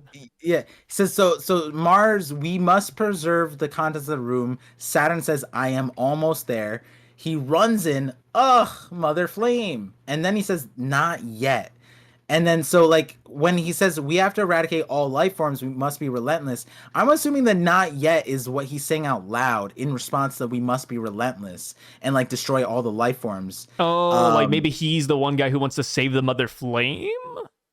Well, like, and that's where it's weird. It's like that's one of their objectives, but it's also like for me, what I was like, okay, the only thing that I can understand here, because the nuance is this is a power plant. The Mother Flame is powering the power plant. The power plant creates it and is powering the island off of it, which, you know, it combines a bunch of concepts into one. Like, a nuclear power plant is essentially a nuclear reaction that heats up water. We use the heated up water to create steam that turns a turbine. That's how the electricity works.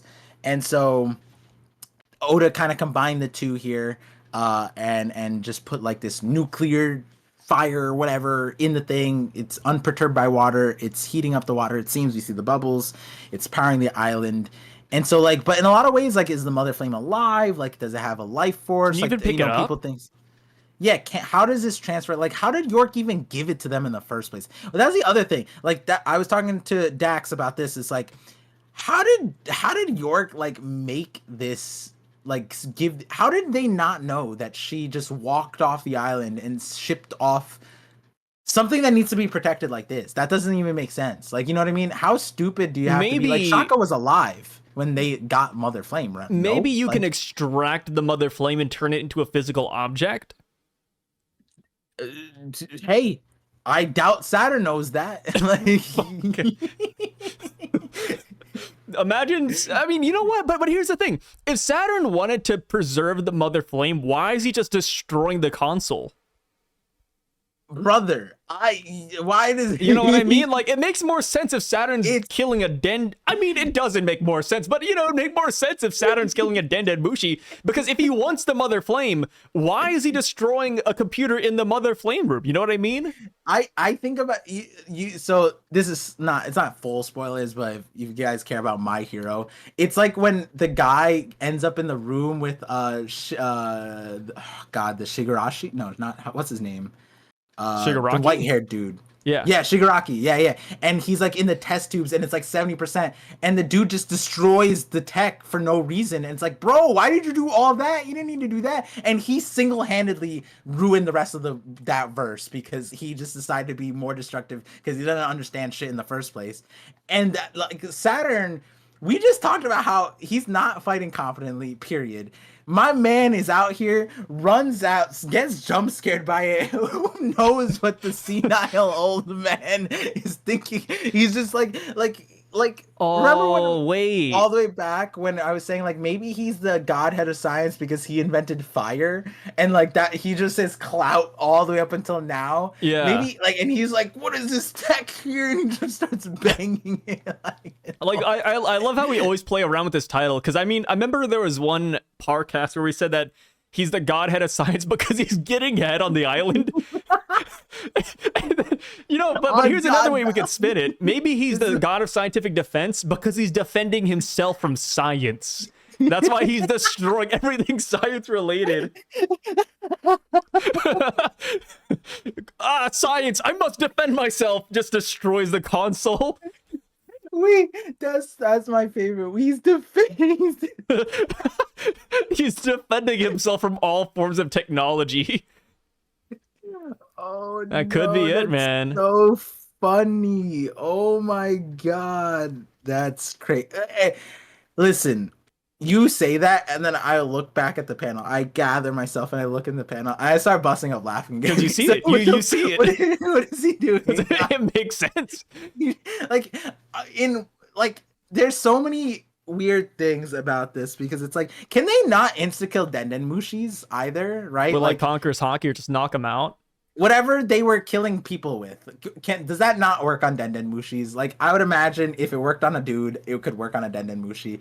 And like, they showed that they have the ability to sense telepathic connections. So them finding it and then showing up like this, where he's just like beating it over the head with this walking cane, which apparently he doesn't even need. He's using it like a straight up like mallet.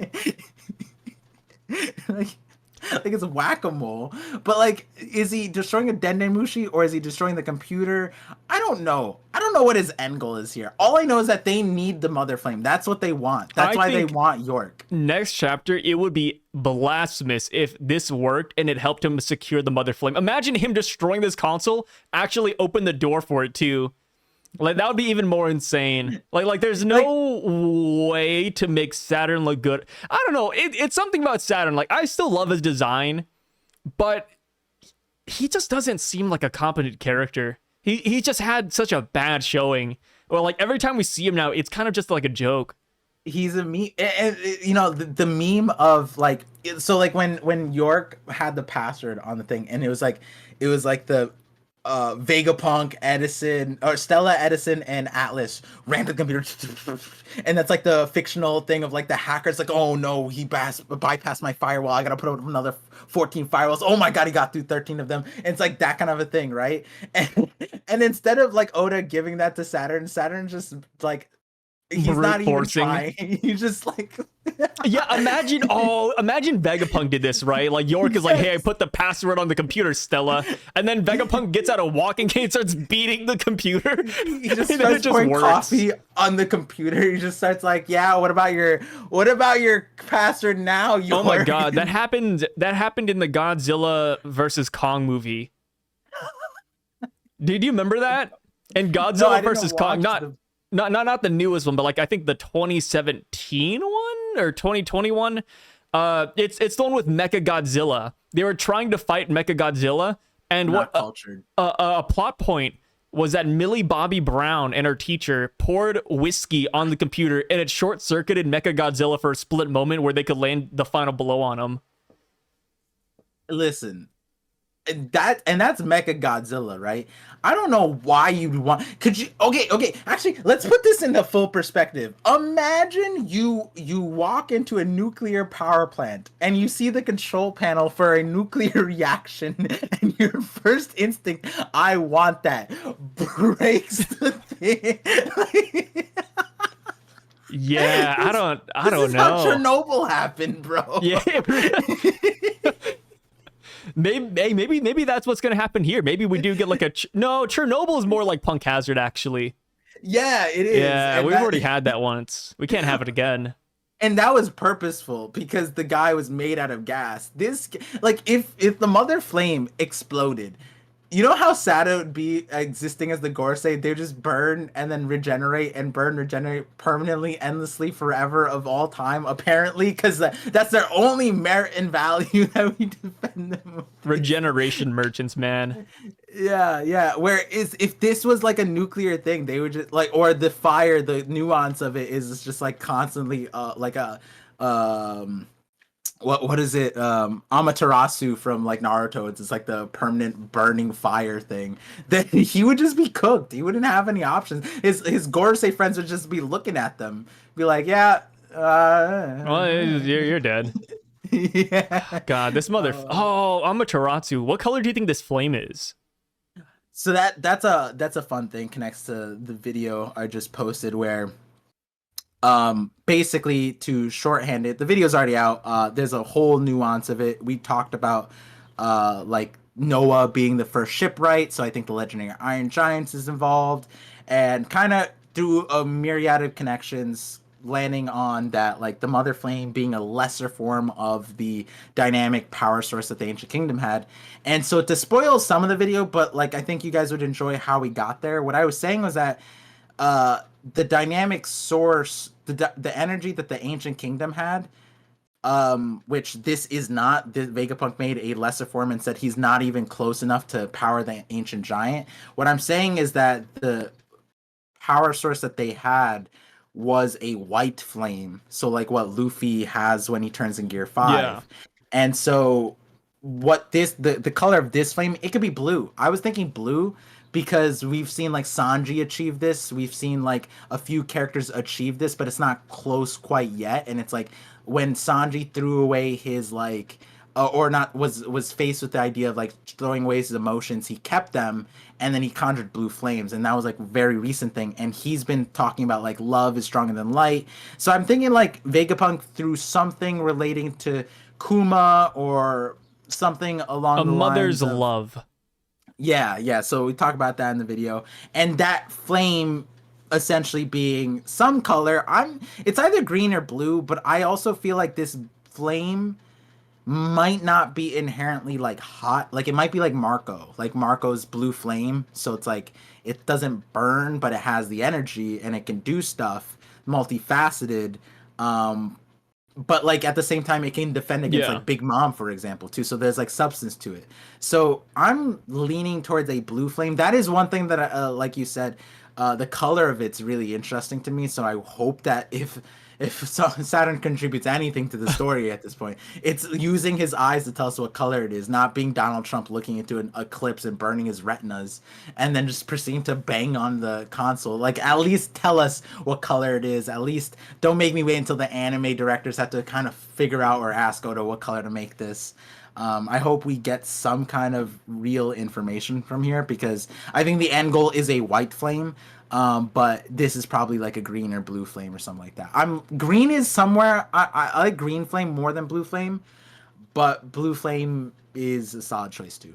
Ooh, what wait, it's off topic, but what color is nuclear energy? Does it have a color? It. I mean, the sun is white, so like if you were to say like, what does a mass of nuclear discharged energy look like? The sun is giving off all light, which is white. Yeah. It's also giving invisible light too, technically.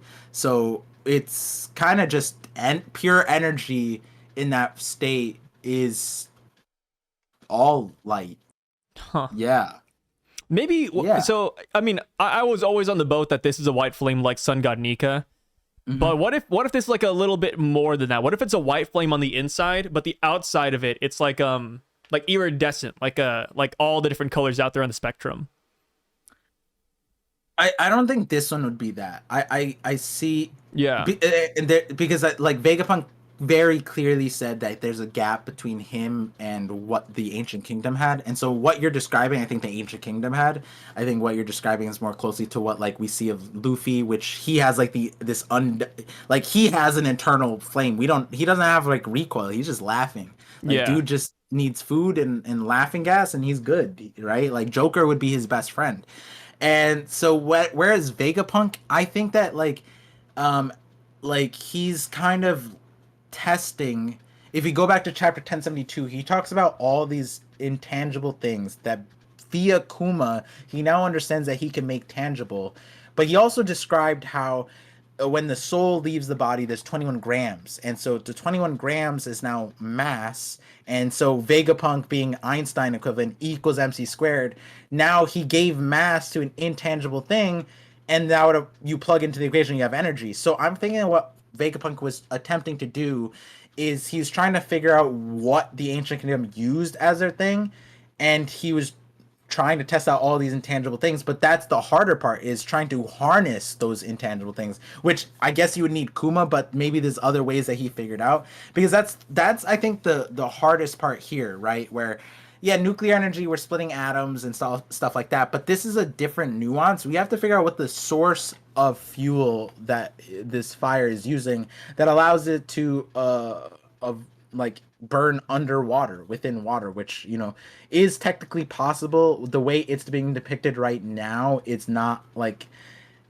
in the realm of like if this is practical physics, that would be weird. Even though we have like underwater fires that exist, it would create like more violent reactions, I guess. But the point being that that what we see of Vegapunk is just like a taste of Oh yeah. what what's the ancient kingdom has in store.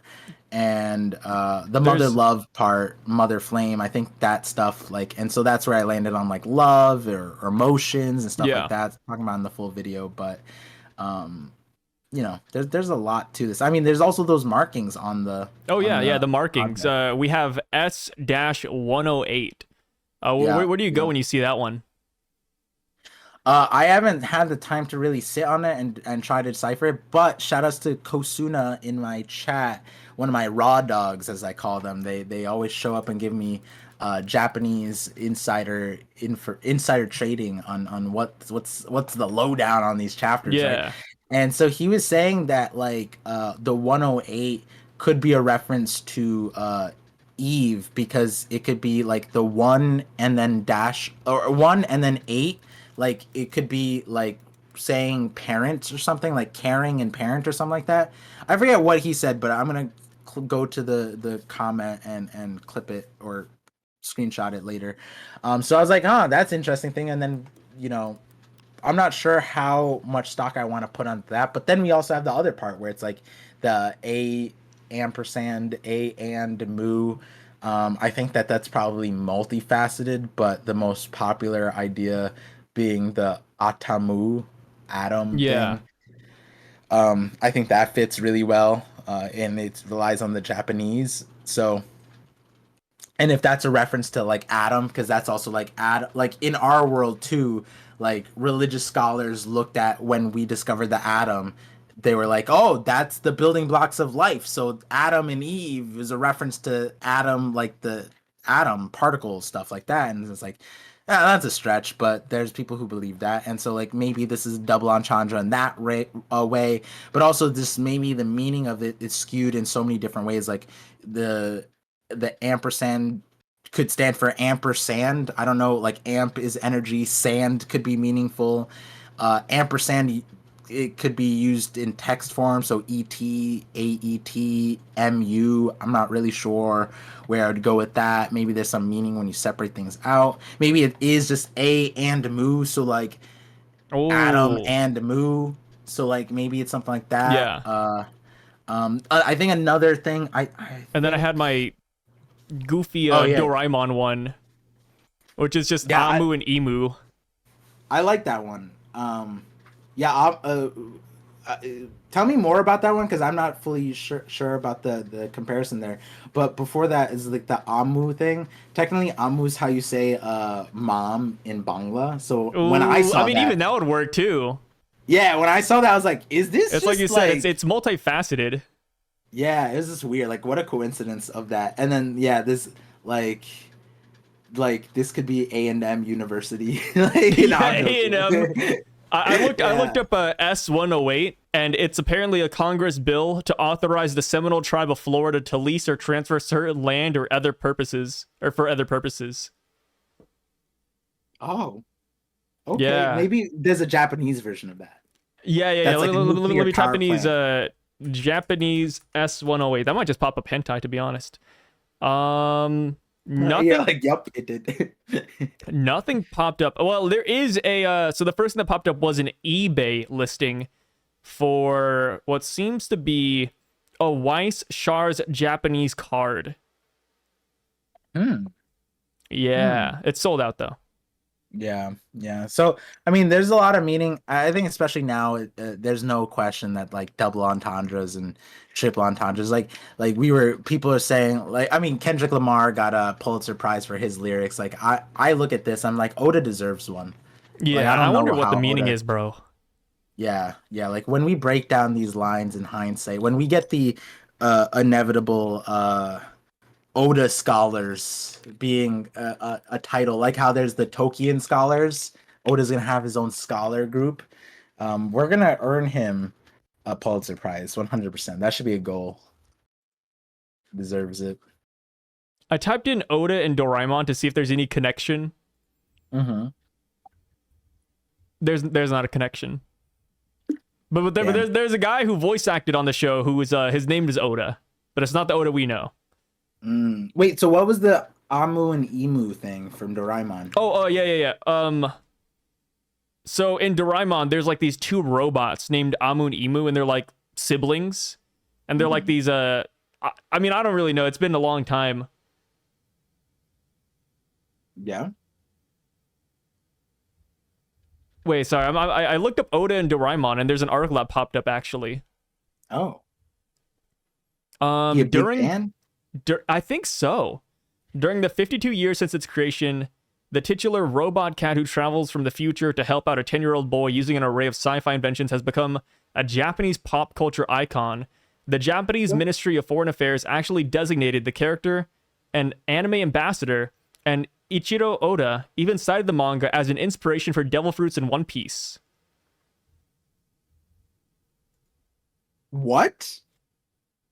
Send me this article. Stop the cap. You're lying. No, this is an actual thing. What did you type? I'll search it up so you don't have to mess up your overlay. Let me see. Just type in Doraemon and Oda. Ichiro Oda. Okay, I did. And then which article do I click on? Oh, here. Wait. Oda's interview with China Times. Oda said that when he first started writing One Piece, he anticipated to only take 5 years, blah, blah. He never expected to go on for 17 more years. Characters keep on appearing, blah, blah. I want One Piece to go on for... Okay, I guess I could just, like, Control F, huh? I found... Okay, yeah. Let's see. Yo, maybe cut this part out of the video. Oh, I found it.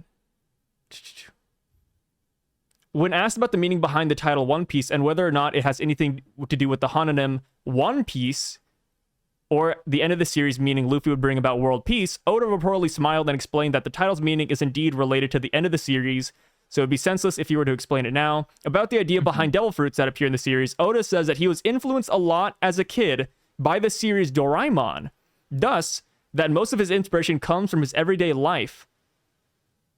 Oh, Doraemon being the source of devil fruits. Wait, Amu, Emu? Hey, anything to fuel my Doraemon, Amu, Emu theory. I'm all for it. So the reason why I like Amu and Emu is because if Amu is this eternal flame that we're seeing right here, Emu could be like eternal water or whatever that would be like the opposite of this. Which is like, which I think ties back to the Great Flood, or the world sinking. Interesting. So Amu is the fire and Emu is the water. I didn't know Oda was inspired by Doraemon. Wow, okay. There might be something here. I watched that show sparingly here and there, but only because it's really popular in Bangladesh. So that's like one of the shows that's like it has Bangla dubs, so it's like. I was like watching that show with like some like cousins and whatever, and it's like that this is blowing my mind. This is an actual thing that exists. I am going to watch this show. What? He's influenced a lot by the series, and thus his inspiration comes from his everyday life. The inspiration is dollars. Huh. Oda says, I grew up on Doraemon manga, Japanese comics, so it's no surprise I grew to love reading manga and watching anime into my older years. No, this is a different...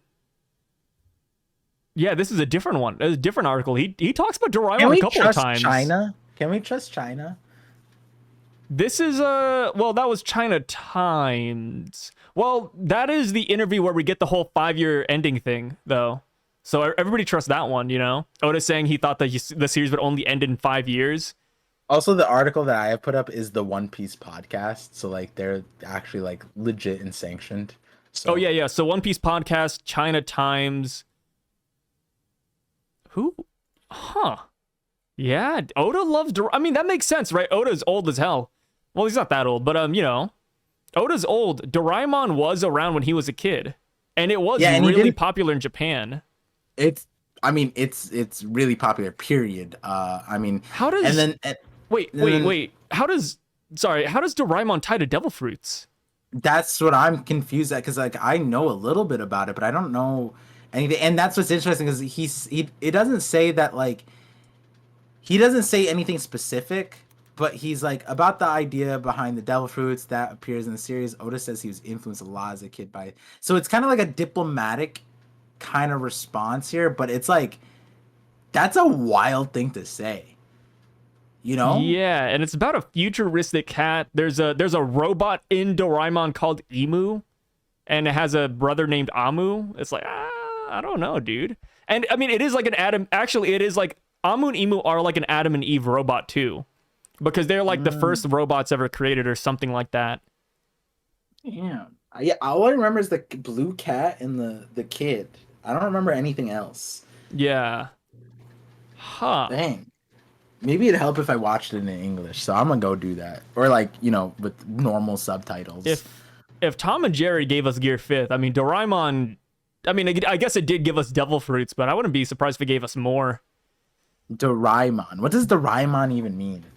I think it's just a made-up word, to be honest, dude. Doraemon.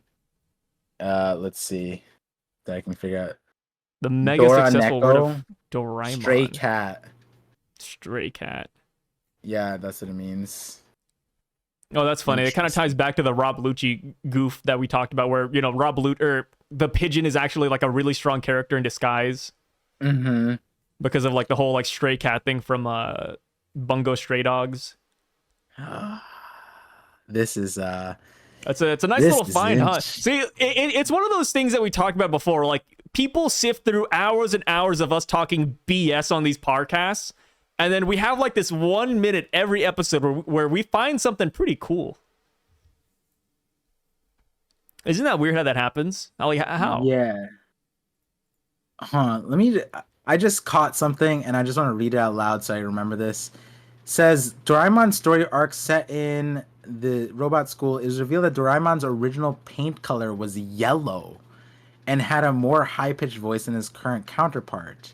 After getting his ears gnawed off by a robot mouse in 22nd century Nobi's residence, he slipped into depression on top of a tower where he erroneously drank a potion labeled sadness instead of happiness. As he wept, the yellow color washed off and his voice changed due to the potion.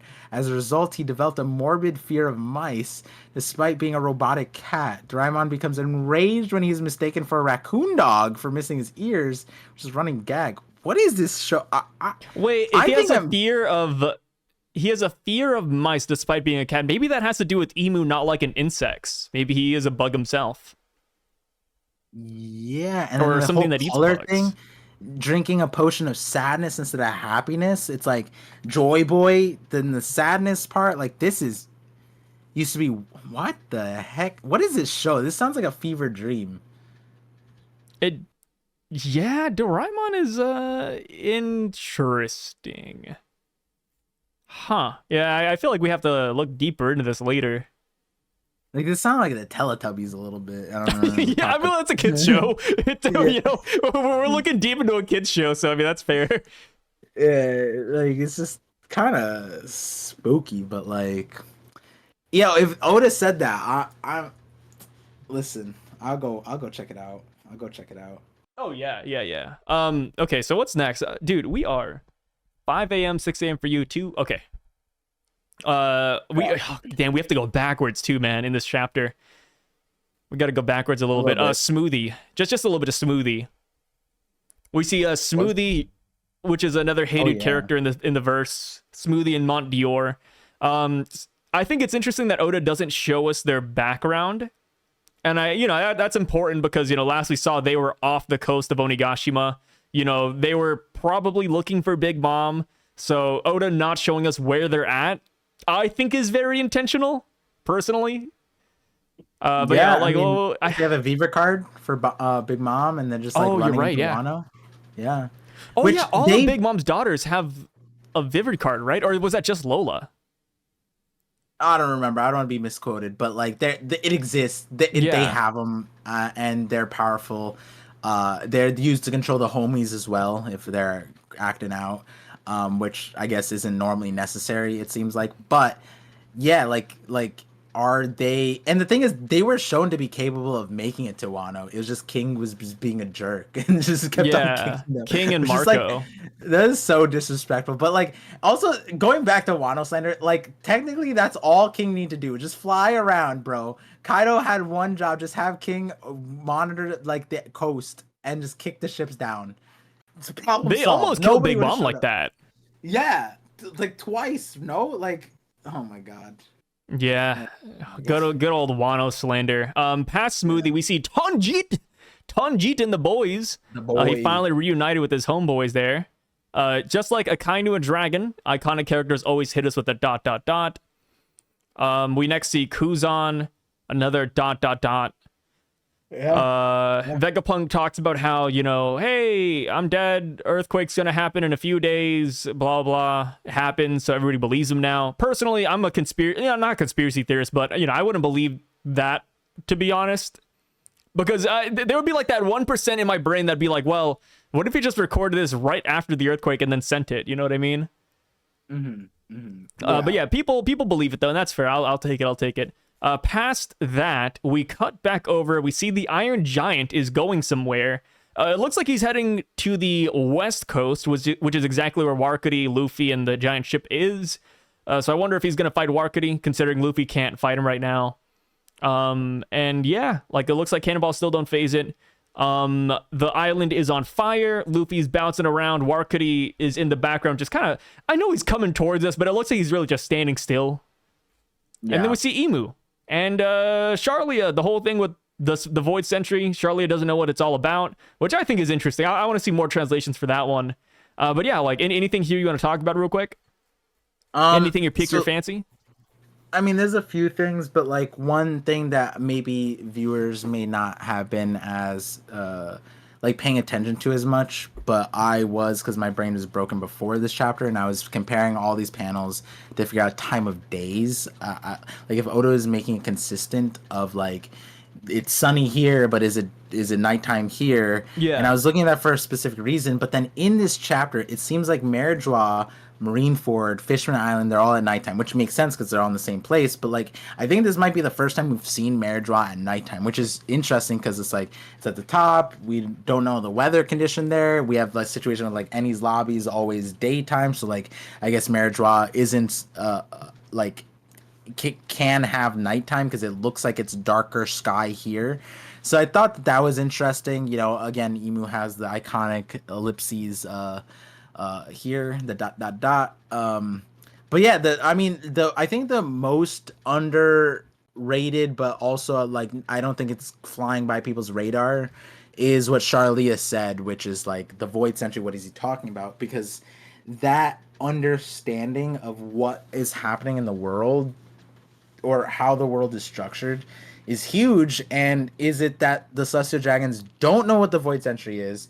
Is it named something else? Or do they just not know history, period? Like, is that just not on the radar? Which, like, all three are possible. Like, I feel like they would be taught history, like, kind of like the kids on Wano. It was just propaganda. But then it'd be like, why name it something else? And then if they were manufacturing a history for this gap and teaching it to Celestial Dragons, that was like, well, what else would it do other than prop the world government up? Oh, this is how we created the world, blah, blah, blah, blah. If that were the case, then why not have that be propagated through the rest of the world? Why leave a Void Sentry in the first place if you are willing to fill the gap in for your own citizens? Because the problem is, it's like the Void Sentry is enticing because it's a century of missing history. Well, if you perpetuate the history isn't missing and you are giving people the history, then you have a different thing, because now you're saying if someone comes up with different explanation for what that history is, now you can say no, you're wrong. This is what actually happened, versus what they're saying is like no, not. It's illegal to look into it, which is like even Roger said that too when the world government says don't go to Zion for the treasure or don't do these things because of the stories. That makes it more enticing for him to want to do that and not listen to them. And so it's like that whole nuance of Charlia here is very interesting. And now, like, you know, because they're told that they're descendants of the creator of the world, they might think that the creation of the world is just 800 years ago. They might think that like their Big Bang is just there. There's nothing before. This is what I said earlier on. Like, we have no idea. Like, Oda could go like 10 different routes with this, right? Like, you just listed like 4. And then there's another one where it's like, yo, like, what if the Void Century to them is common knowledge? What if they didn't know that there was a missing piece of history? Because they already know it. Like, to them, like, this is like tea time on a Sunday. Like, hey, Par, what do you think about Void Century? You know what I mean? Because Vega Punk says, hey, like, in the same panel where we see Charlia and the Celestial Dragons, they're like, hey, you know, like, the Void Century, like, there's a lot of missing information. It's been erased or it's lost. And what if she's like, wait, what do you mean it's lost? Like, it's right here. Like, she has, like, a book or something. Like, we know about it. What are you talking about? It's lost. Like, there's a lot of ways Oda could do this. And Charlia, putting Charlia here and having her say this, I think is smart. Because now we're just wondering, dude. Yeah, and then the version that you explained, I agree, it's possible. The only reason why it's weird is then Doflamingo is really odd, because he's a character who would learn of that history, but then understand the outside perspective. Because remember, he broke into King Riku's house in the middle of the night and just started giving him a history lesson. That was like the most unprompted break-in ever. He's just like, oh, well, I'll have you know, I was the original maybe king. Doflamingo didn't finish school. He didn't finish his history class. Well, and he was like 8 when they left. Like, when are they teaching them? I don't know. Is it middle school? I don't know. Are they? When would you teach your kid about genocide, Par? They taught us about Columbus at like 8. It was like but Columbus was like a happy story, though. No, it wasn't. It was a genocide. Well, they painted it in a happy light as a kid. Like, as a kid, everyone wanted to be, you know, Christopher Columbus. And nowadays, he's a bad guy. Point. That's my point. Is that what they're doing here? Oh, you think Joyboy's like Christopher Columbus then? No, that Christopher Emu or like that. And that's what the other part is. We don't even know if they know about Emu. Like, these celestial dragons, like, they don't. Do they know about Emu? I mean, the Gorosei don't even come out to protect their own goddamn land. If they don't know about Emu, then it does beg the question of why did Emu hide his presence in the first place 800 years ago? Like why did he say, hey, you know what? I should never leave my room ever again. Yeah, what was the precedent for that? Yeah, there's so many, like, open doors here, and we don't know, like, what to close first. What is Oda going to close first? Like, dude, I don't know. It's too much. Getting upset. Pull me off the ledge. I just had flashbacks at the beginning of this conversation because what you just described of Emu is Sukiyaki. Well, no. But the thing is, Sukiyaki's story is completed, though. And we know that he's a bum, right? We know that he's incompetent. He's a loser. He's a bozo. But for Emu, we don't know anything about them. Like, there's a chance Oda can easily save him. What you're just saying, though, is that... Don't worry, Part. That's just the boogeyman. He can't touch you. He can't get you. Okay. Dude, you said it yourself, you son of a gun. Emu was in chapter 2 of One Piece. You know, like, Oda has been cooking this man up from the start. Oda has been cooking Emu from the start. I'm not worried when it comes to Emu or Joyboy, to be honest. Like, Oda, dude, if Oda had 27 years, to cook up these two characters, if he fumbles this story, oh my god. If that happens, then it's going to get the Demon Slayer treatment from me. Dude, did you know, I just reposted a thing. Apparently, Kishimoto didn't think of Sasuke. His editor did. Oh, yeah, I saw that.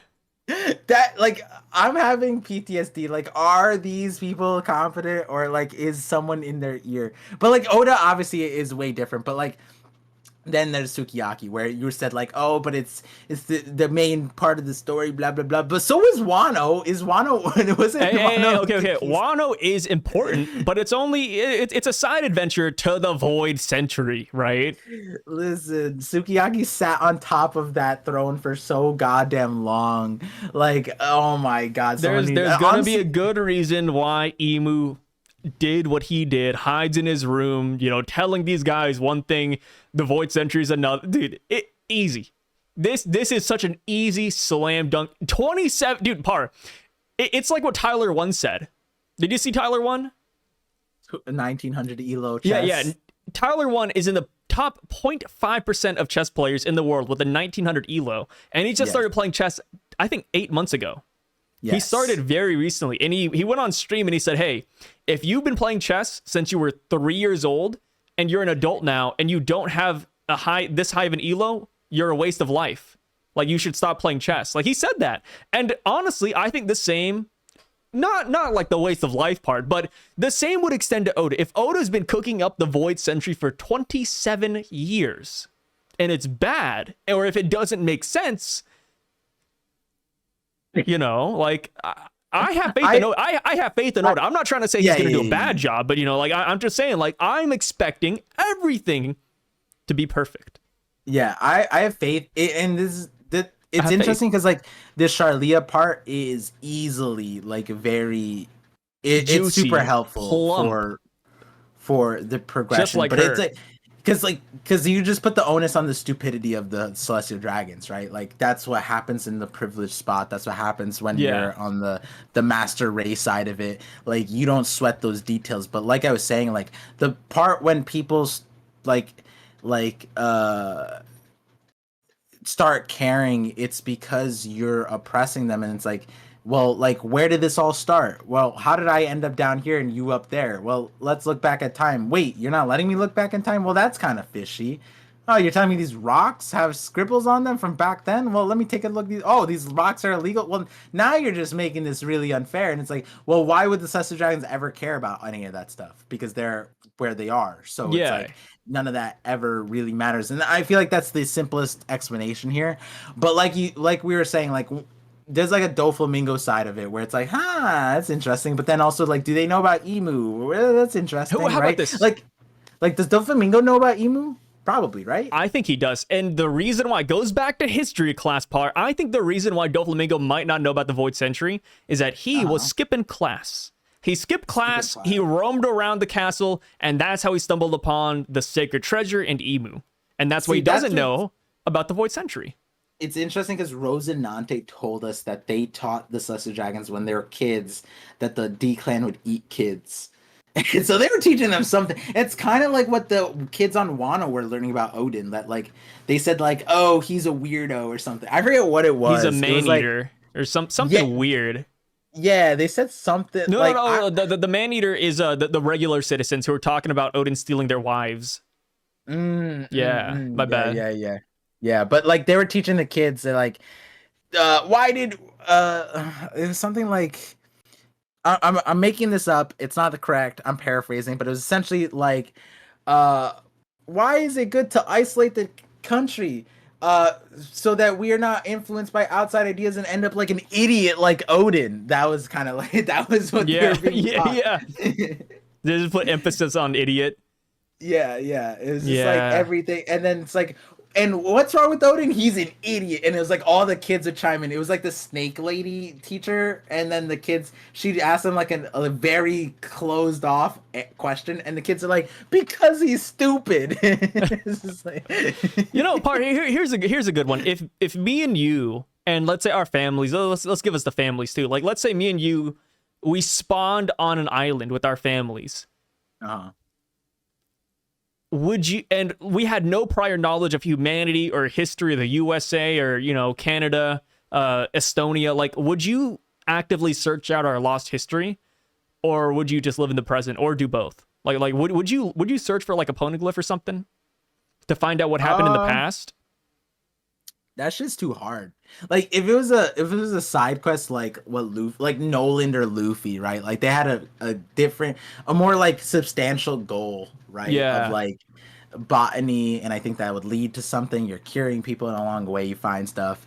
But like the way Clover was just like sending That was his expeditions life out goal. specifically Yeah. for rocks. Yeah, it's like that's a little weird for me. I don't know if I'd be that, but I'd be more like I feel like I'd be more Ooh. like iceberg, you know? How about Just like, this? Wait, okay, so you go on your quest to botany, right? Like you want to learn about all the plants out there, you want to learn about some medicine, all that good stuff. But you find these blue rocks in your garden every now and then, and they contain the lost history.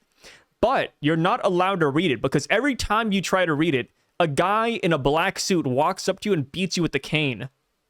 And he says, "Don't read that, Par." why were the rocks blue? To be like kind of similar to the Poneglyphs. Okay, yeah, you just So- you just want to copy it verbatim. So the guy beats you with the cane every single time you pick up the rock. Would you be interested in the lost history still, or would you just ignore it?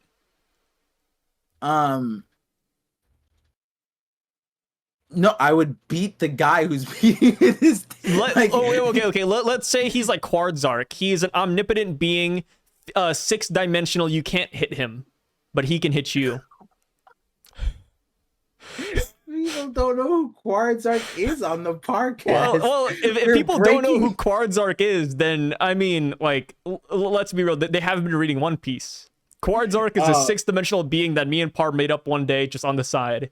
And he's my Gary Stew for all these conversations. Every time I'm like, but what about this? You're like, no, he just is all knowing. Oh, but he doesn't know this specific thing, so it's fine. Quartzark isn't perfect, but okay, but like if there was something that would desensitize you to like researching the ancient history, would you still go for it though? Disincentivize, that's what I'm looking for. Depend on the life circumstances, right? Do I have no upward mobility to change my life because there's like this oppressive force that's clearly not fair? Probably, because then it's like what better, like what do I have? They're not letting me do anything anyways. I might as well just look at rocks. Like I don't know. Fair. Yeah, but like it's kind of that. I mean, that's essentially what the problem with the world was. Is like they like didn't let people do anything. You know, that you couldn't go out to the ocean. It's like let them do that, but like police them, like monitor them. You have dendenmushis, right? Like you could be more like Big Mom, for example, has dendenmushis in the water. You can't even sink in her territory without her knowing. Why doesn't the world government have something like that? I'm just saying. No, I agree. Yeah. You know, tying it back into One Piece too, because I got too crazy with the Quartzark thing. But Charlia, dude, she is the hottest celestial dragon out there. Don't you agree? Isn't that? I mean, that sounds like a meme at first or a gag, but like a lot of celestial dragons, like guys and women, are really, really ugly. But Charlia is like the one exception. And I wonder if that has to do with her also being like, you know, questioning this message, saying, wait, Void Central, like, what is he talking about? Like all the other celestial dragons are just, you know, throwing up their fists and arms at him. But Charlia is actually willing to listen. Yeah, and Charlia, like, funny enough, in film Gold, Nami took her place, right? Like, so, like, what you're saying about, like, the beauty isn't even unsubstantiated. It's like, this is, like, the Nami, but Celestial Dragon, which is very interesting because it's like, this is her good timeline. Like, she's awful. But she's questioning things, Paul. She's questioning things. Yeah, so it is interesting. Hey, maybe this is Nami's long lost sister. Who knows? Maybe if there were a celestial dragon to buy me, I would let it be Charlia. That is woo. Who would you want to be sold to, Par? Huh? Do we know how old Charlia is? She's well over 18, right? The heights. Oh no, is it BBL Drizzy, all right, bro? let me see it. Age? No, she's 17. Never mind. You caught me in a Drake scenario. BBL Drizzy, bro. You deadass said you'd like to be owned. Not the A minor. God damn. That's so good. Dude, the Kendrick Lamar and Drake thing's so funny though. Dude, Yeah, Dude, didn't need to we bring were them eating in. good during that break week with that. That was Well, hilarious. we're gonna go to a next island, and Oda's just gonna create side characters as Drake and Kendrick. It's just You know, gonna be that. I think the Drake slander is so bad that even ex Drake isn't safe. I feel like next time we see him, people are just gonna laugh at him. Yeah, we're gonna have a BBL, which is Drake. God damn, that's Uh, crazy. So Charlie aside, we're both on the same boat that she is a unique celestial dragon, nothing more, nothing less. We go on to Saul, that loser's in the woods. It looks like he's still in Elbaf because the trees are so big. Cool guy. I mean, I hate Saul. but hey, here's the thing. What's up? Do we? I don't see no jet black ship. Yep, no I jet don't black see ship. no red poneglyph. No bandages or burn scar. Well, burn scars from the back. You know, I don't see none of that. But based on like the description of Man Mark of Flames, it almost seems like when we see him, he'd be on this jet black ship with this poneglyph or whatever. Maybe this is a way to not include Saul in that anymore. That's hard though, because like, what if Saul does have a jet black ship, but he's like Sukiyaki and he's just not telling us yet? I don't know. I don't know. He's just giggling there. He's just throwing out that Dereshi shit. Honestly, he's a little bit disrespectful. If he's this okay, he should have went to save Robin. You know how dope that would have been dope for his character if he came in and he was just like, I don't know. I mean, now we know how lame Buster calls it are, where like Oimo and Kashi, like Saul was a vice admiral giant. He's up here, Oimo and Kashi down here, and they're wrestling with Saint Venus. You can't tell me Saul was too afraid to go out there and save Vega Punk. She knows Vega Punk. Yeah, Instead, isn't that crazy? Isn't that crazy? This message plays after Vega Punk dies, and Saul is hitting him with the ha ha ha. Dude, you know, like imagine if you died and you sent like a message around the world. I imagine I'm just busting up I mean, I'd probably still laugh, but you know, I'm just like yeah. You know, like I'm just dying over here. Yeah, Oh, and man. also because like there was a forward envoy from his island that went there for the express purpose of saving you're people. right. Wait, you're right. Wait. Yeah, Dorian, Brogy, Oimo, and Kashi were on that island, and we're like, yo, let's go help Luffy. Let's go help, you know, the good old Vegapunk. Well, Vegapunk's like another side mission to them. They don't really care about him. But Saul didn't go, dude. I don't know what's up with Saul. Maybe Saul still hates Elbaf giants. Remember, he calls them those savages. Maybe yeah, he's still. I think Saul's a loser, dude. Like, dude, if you were born into a family of warriors and you're the one bookworm, oh my god, dude, should have died early. He was in the Marines survive? first. It seemed like. I think he was born into the Marines or something, right? Because like he just started off different, but also like maybe that's also why. Because like I'm not gonna say it was derogatory, but the way they referred to him, they were like that scholar, you know what I mean? Like it was kind of their derogatory, you know, like I'm not saying their N-word, but like, you know, it's like Rise of the Planet of the Apes. They call them what, donkeys? No, they call those guys donkeys, dude. But shout outs, the Planet of the Apes movie comes out today. Oh yeah, I'm caught up. Kingdom. I need to watch that. Yeah, I'm gonna watch the new one. I caught up, so yeah. So maybe the D stands for donkey. Saul Donkey Jaguar. Hey, he is a jackass for laughing at Vegapunk's death. That's kind of rude. Yeah. I mean, but I'm also memeing because he's probably just really happy that O'Hara's message is finally going out. No, but it's not. Yeah, that was actually something that pissed me off with Vegapunk. No. He didn't name drop O'Hara. Maybe it's tomorrow.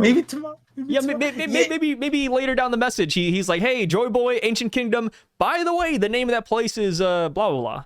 Maybe Saul is future citing the message right now. He said a certain group of scholars. He didn't like rectify. In that moment, he should have said, "You remember the O'Harans, right?" Like he could have. That moment, that was the time to shine. That was like, that's where it's like, bro, you didn't give credit. You just said that. You know what I mean? It's like, oh, I cited my sources. Trust me, bro. Like that's literally what he did. He's like, he could have just said the O'Harans there. Yeah, Saul, man. Saul's an Are you excited for Saul? Like, to be honest, are you excited to see him again? Yeah, I'm excited for Giants, but like, I don't care for like a specific one. Like, if Loki's lame, that's a problem. but like what we're getting at Oimo and Kashi, it's like what's the worst that can happen after this? You know what I mean? Like Yeah. they were beating up a Gorosei member, multiple of them. Like And those, that's and there's a chance that they're not even the strongest giants on that island, dude. yeah, yeah. And now from this story, Nika and Joyboy separate, but Nika was a legend of Elbaf. So it's like they don't need more stocks. That's like the S&P 500 there. Yeah, Like, the Giants are just looking good in this final saga, man. It's crazy. Yeah. Which I guess goes back to like one up. of Oda's original inspirations for One Piece, which is Vicky the Viking with the Giants and all that stuff. So Yeah, yeah. I mean, hey, Doraemon looking good. Doraemon's looking good. Got some kid shows to watch. Yeah, got some kid shows to watch after this. At least I have a son to explain like my excuse. Oh yeah. You have a son. Please, he wants to watch this. It's not me. When I open up a theory video, so I was watching Vicky the Viking on the day. Don't worry, guys, it's my son chose this show. Oh man. Speaking of kids, though, we see Mayor Boodle. Oh, and Mayor Boodle is over here talking to Choo Choo. I think that's his granddaughter off to the right as well. His Denrin Mushi is really cute. It's actually just another thing of Choo Choo on the back of it. He's Choo Choo's the not Nepo baby, was it? The trust fund. He got the money in the bank. Yeah, there's even a Choo Choo statue in the background. Yeah, dude's loaded. You know, Choo Choo back in the day used to be like a abuse game that you used to play with your friends. And now, like, it's just a dog in One Piece. So, with the thing with Mayor Boodle, you know, or the kid, they're like, hey, back when the 20 Kings teamed up to create the world, I wonder if Vega Punk knows about any of them. And I think that's Oda pretty much saying, yeah, we're going to hear about, like, at least one or two of them. You know what I mean? Like, it seems on the nose to me. Like, hey, get hyped for the next chapter, right? Yeah. And then past that, like that, we see the Amazonians. We see Margaret. We see... Margaret, Sally, and who is that in the middle? Oh, Apogee. So we see all three of them from Amazon Lily. And they're chilling. They're listening to the message as well, which we don't see Boa Hancock, but there's a good chance Boa's gone. And let's see here. We scroll down. Oh, yeah, the cloud stretching. Edison makes it out. He's stretching the cloud over the coast so that the Thousand Sunny could just simply fall off the island. Kind of silly in my opinion, but yeah, it works. My exact reaction, I was like, sure. Yeah, sure. Just give it to him, you know, like, why not? So that's happening. Usopp is really happy at the prospect that they're leaving, and then we go down. Dore Brogy, Luffy throws a Gear 5th punch to Warkuri. His hand hurts again, which is pretty crazy. And I love how Dory and Brogy just start busting up laughing. We learned that Joyboy was the first ever pirate to set sail to the seas. And the whole thing with Joyboy and Nika being two separate people. Love that. So what do you want to tackle first? I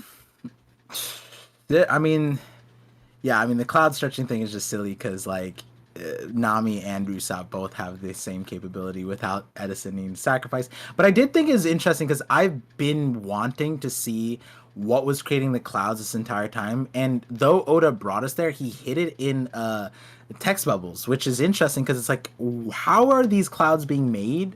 And why are they like this? And it's an interesting thing. And I feel like with a lot of the stuff that we're learning about the world, this is kind of crucial information, but we just don't see it. I have a few theories about Cloud Islands, my Pluton video, my Void Century video. So this is kind of really important. It is odd that, to me at least, that Oda went out of his way to bring us here, despite not ever mentioning it at all in the entirety of Egghead, despite this being one of the most important locations in Egghead, central, literally central. And then he decides to he blocks our vision of it. Very odd, very interesting. Imagine this is just revealed in an SBS. Hey, that's what it seems like. I mean, fine with that. It could be. Not necessarily meaning that it's not important. It could be important. It's just it might just be like sometimes it's like, and in the scope of this chapter, there's already information overload, right? Like how many different focuses can you have? Yeah. And we got revealed the Mother Flame. So like if he just showed us another very important component like clouds and stuff like that and putting it all in the same chapter, it's like is it necessary? No. Could we spread it out a little bit? Maybe. And I honestly don't know where Oda is lying with these chapters, because like this chapter is so weird because it's one of those chapters where we see the whole world and usually we can just breeze by that, but everything was coded in Vega Punk's message or the Gorosei or like a reveal or something like it, and these weren't not important characters. There were important characters, so this chapter was like jam packed in so many ways. And then again, we ended off this entire chapter with like, when I got to this in my reaction, I forgot the rest of the chapter. I was reading the dialogue and I was like, I was locked in. It was crazy. And then I got to this part, I was like, wow, this changes so much about, it doesn't break theories, but it gives new context to so many theories, or it boosts some theories. But like now that we have the explicit detail that he was born at the beginning of the Void Century, that changes so much, because now it's not that the Ancient Kingdom was his. He's not like a maybe he's a ruler, whatever, but being born into the Ancient Kingdom is way different. When we already talked about that. But and then we finally get confirmed, because like, you and I think we're on the same page that like though a lot of possibilities exist, we were kind of like, yeah, Nika could be someone separate from Joyboy, and it could be one of the same, but it's kind of feeling like it's separate, and now it's confirmed. So I'm glad Oda did that. The fact that Nika's a fable from Elbaf is crazy, because it's a legendary sun god Nika, which, you know, goes back to like the Winter Solstice Festival, Big Mom's backstory. They even mentioned the sun god there, and they called Big Mom the Chaos God. So that's another interesting thing. Now, one thing that was odd and we don't know about yet is like he too fought with a stretchy and elastic body. Like, was he born with like that, or did he get that from the devil fruit? Like, it's a weird thing, because it's like, are they talking about Joyboy, or are they talking about Nika in that light, right? Because it's like, and just like the legendary sun god Nika from Fables of Elbaf, he too fought with a stretchy elastic body. And it's like, so was that something he had going into the game? But then it's also, okay, so he was born 900 years ago, and then Gorosei said that the last time the fruit was awakened is 800 years ago. So did this Joyboy not awaken until then, or was he awakened the entire time? Was this 100 years his awakening? It's like we get some things, but then it opens a whole new door to like what's happening in the world. Yeah, and you know, he didn't give us too much. Hopefully there's more. It sounds like there's more. I mean, the Gorosei aren't giving me any confidence that they're capable of nearly anything, period. Like, I if mean, that's Walker their is just way standing there. Yeah, none of this. I don't think they can stop the message. I don't think they can stop Luffy. I don't think that they couldn't even stop Usopp, bro. Usopp, Brook, injured Robin, Nami, like whatever. I think the person who stops the broadcast is going to be York. Yeah, let's hope so. York has the brain in there, so like, hopefully. Who do you think is smarter, York or the Gorosei? York, yeah. I'm in the same boat. Combined, Gorosei combined. No, I agree. Smarter. I agree. I mean, there's a reason why they need York, right, for the Mother Flame. There's a reason why, like, Vegapunk's, like, we talked about it. There's a certain level of disrespect there is to giving someone a misdirect that's literally just a snail in a room. Like, a snail in a room wearing like a different shell. That's so disrespectful. If I did that to somebody, like, I can't even think of an equivalent. It's like me like, my son is smart enough to know that this is my cell phone, and I can't just hand him a random square brick. Like, he has his own cell phone. Like, technically he has a thing.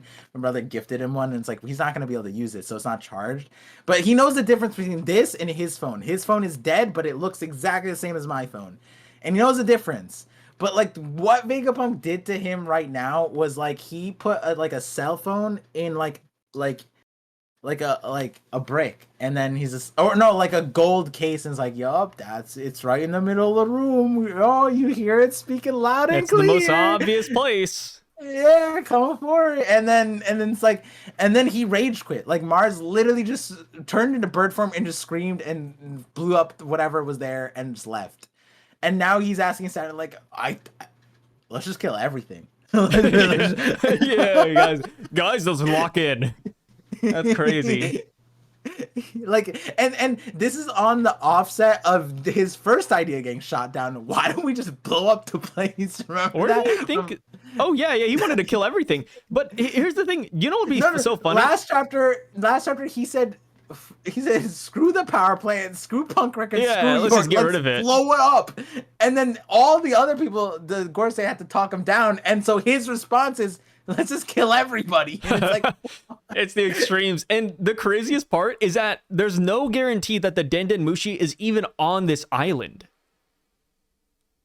And they have, get this, they have the ability to sense telepathic connections. Like we're giving them all the fucking hacks here, dude. I can't give them more hacks than that. He has a sixth sense for it. And he's still fumbling. I saw some people say that it would be cool if the broadcast was coming from inside the ancient robot or inside of York even. Yeah. York one was interesting. I've seen the York idea.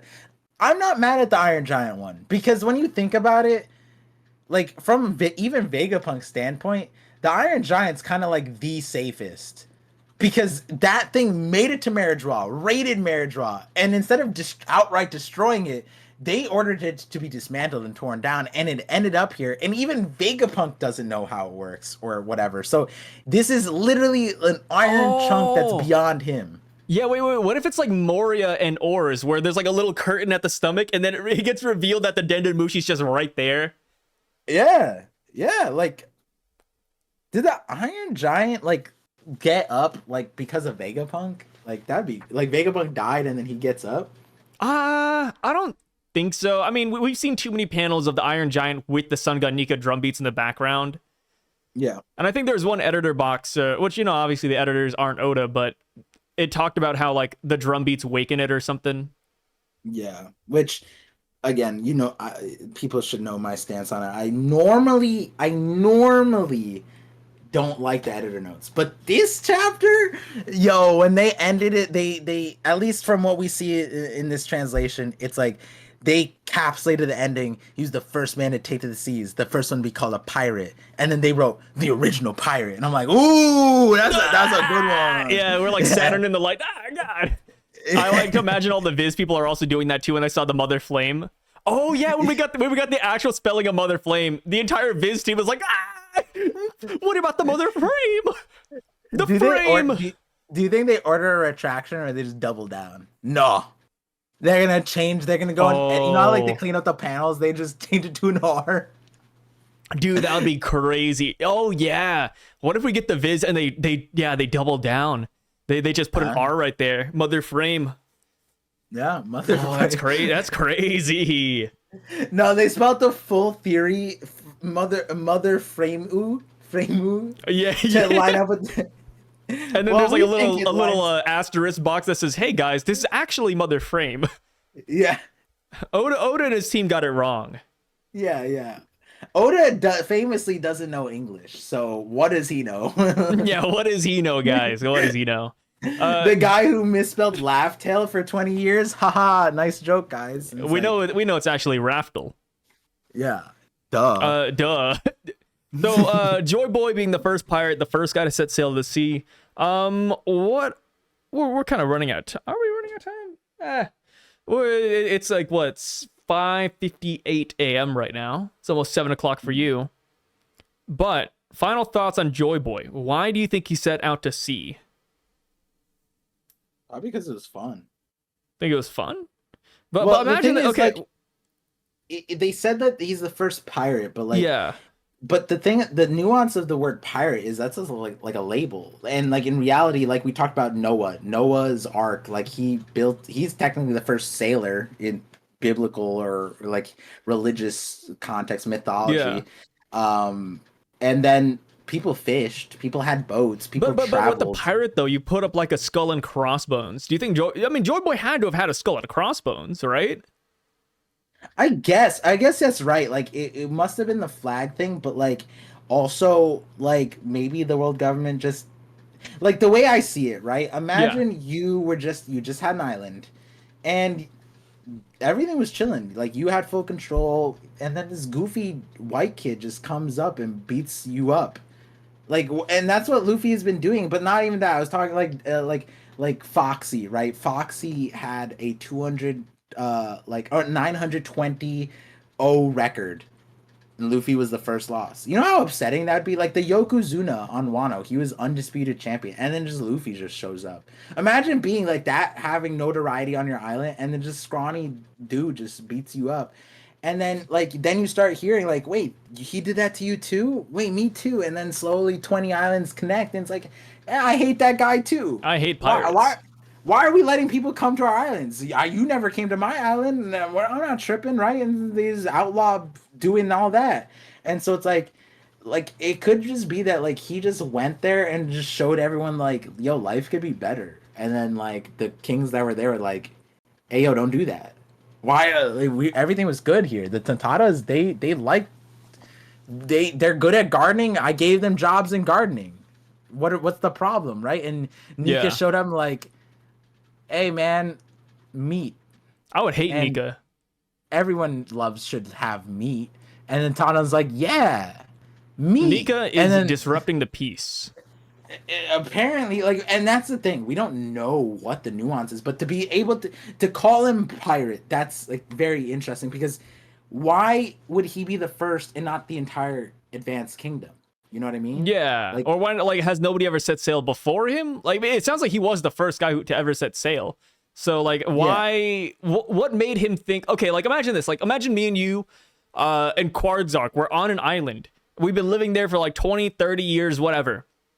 yeah. What would inspire us to like set sail to a different place if we didn't have any like conception of the outside world or other islands too? Like I don't know. Like Resources. maybe he got like one of those sea barrels that we saw at Thriller Bark, and it was like Binks's sake, and he's like, you know what, I'm gonna bring this back home. Whoever sent this out. Yeah, I mean, like there is the detail, like right, the Birkins left their planet or wherever because Yeah. they were pursuing resources. They were resource deprived, and so they needed more.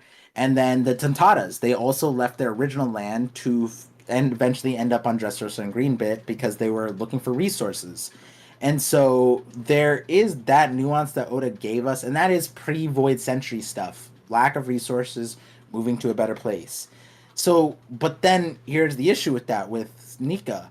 He comes from an advanced, bountiful place. Oh, but what if this goes back to the mother's love eternal flame thing, where maybe they were running out of their eternal flame, and the fuel for it is something really goofy that they need, like a mother's love, or maybe it's laughter. Maybe they're dealing in that laughing, so they go around making people laugh in other countries to fuel up their mother flame.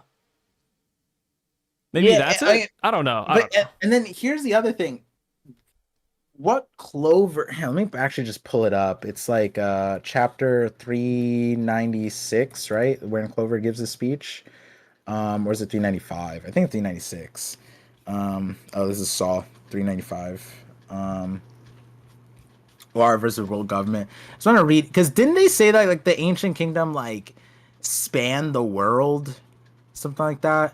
It was an immense kingdom. Appears once they had enormous power, but all information about this kingdom has been relentlessly erased. The people would be destroyed. Ships, poneglyphs.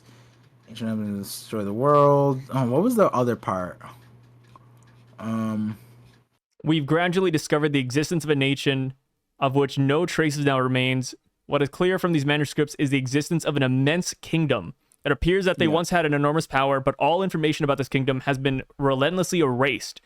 It's probable that these people understood they would be destroyed by this alliance of nations, later called the world government, and carved the truth of their existence on pieces of stone which survive to this day, known as the Poneglyphs. Without a doubt, the so-called ancient kingdom, the ancient weapons, could destroy the world. However, and more importantly, history will reveal that the very existence and idea of this kingdom is in fact what the world finds so threatening. Blah, blah. We still don't know the nature of this threat, but the key is the ancient kingdom that once thrived, and its name was dead. Yeah. And like, we walk that back to like where what Vega Punk just connected us to. And a lot of it, it's like weird because it's like if this is the beginning of the Void Century, and the Ancient Kingdom existed, but now, right, the history was erased, but it was just from that Void Century that was erased. But if Nika was born into advanced bountiful nation, then where's the history of that? Because like the Tantata said that they have an actual really good clear history of the time before 900 years ago. And the same thing with Clover. The tree, the Ohara thing is 5,000 years of history. It's just that Void Century that's missing. And it's just that Nika part that's missing. But now with this, like, again, I'm not, this is just like a reactive response to this chapter where it's like, Yeah. that ancient kingdom that existed, it was super advanced to the point that the legendary Iron Giant was built 900 years ago, the same time Nika apparently was, or Joyboy was born. So then that means the tech that allowed this ancient giant to be made was in a kingdom that pre-existed the Void Century. And so there's also the extra nuance where it's like not just the Void Century part was missed, but like he's saying here, the kingdom, the remnants of that also had to be erased too. So like it's not as cut as dry as like the Void Century is just the missing part. There's also probably like a chunk of that previous 900 years, not previous, the time before that 900 years is also weird, which is where I'm imagining like the Shandorans, like they came down 1100 years ago, which is 200 years before the thing. And so like I'm imagining that there's some kind of wonky stuff there too.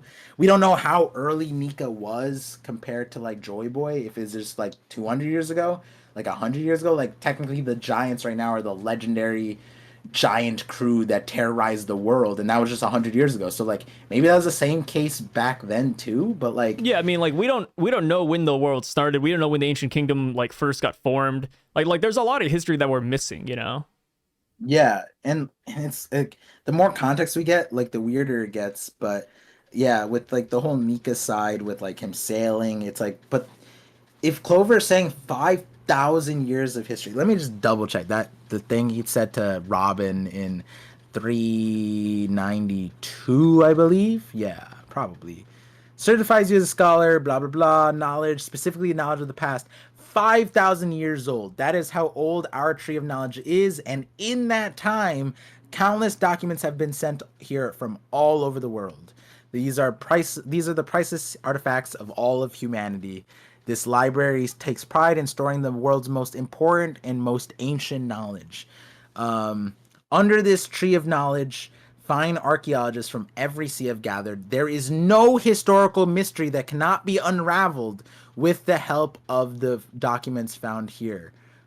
There's no historical mystery that cannot be unraveled. I don't know if I misread I mean, that. the way I see it is that they erased everything within that 100-year void. But as Yeah. far as the ancient kingdom goes, they went back to the very beginning with just that one specific nation and erased all of that too. Like I'm Yeah, which imagining is like a pen needle. it's like interesting because it's like that's like God Valley treatment. That's not Yeah. what treatment. It's like it's weird in that scope of like gray area because you know now we know because that was also always a question: did the ancient kingdom exist only within the Void Century? But no, it's before. It is before, and we kind of should have known because you could have made that assumption just based off of Vegapunk saying that the Iron Giant was built 900 years ago, which is the beginning of the Void Century. But then it's like Vegapunk doesn't know anything about that giant. So it's like so that giant was built, the ancient kingdom was erased, but the giant remained. So how did they erase all the ancient kingdom but not the Iron Giant? Why couldn't they erase that Maybe either? he was on I mean, vacation. maybe it's all stuffed in the red line, right? Like But isn't but that maybe it's isn't, also like the ancient robot was he died where Joyboy died or something, which was like off of the ancient kingdom maybe.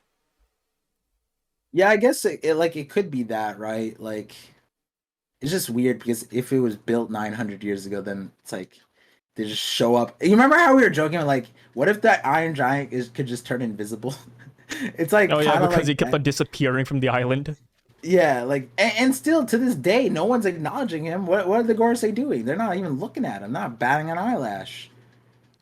They're talking about wiping all the living things. They gotta figure out what they're doing with that Iron Giant. Like Dude, nobody's they even addressed it. I mean, Jupiter hasn't said anything. The Gorosei group chat hasn't said anything. Warkity doesn't even see this guy.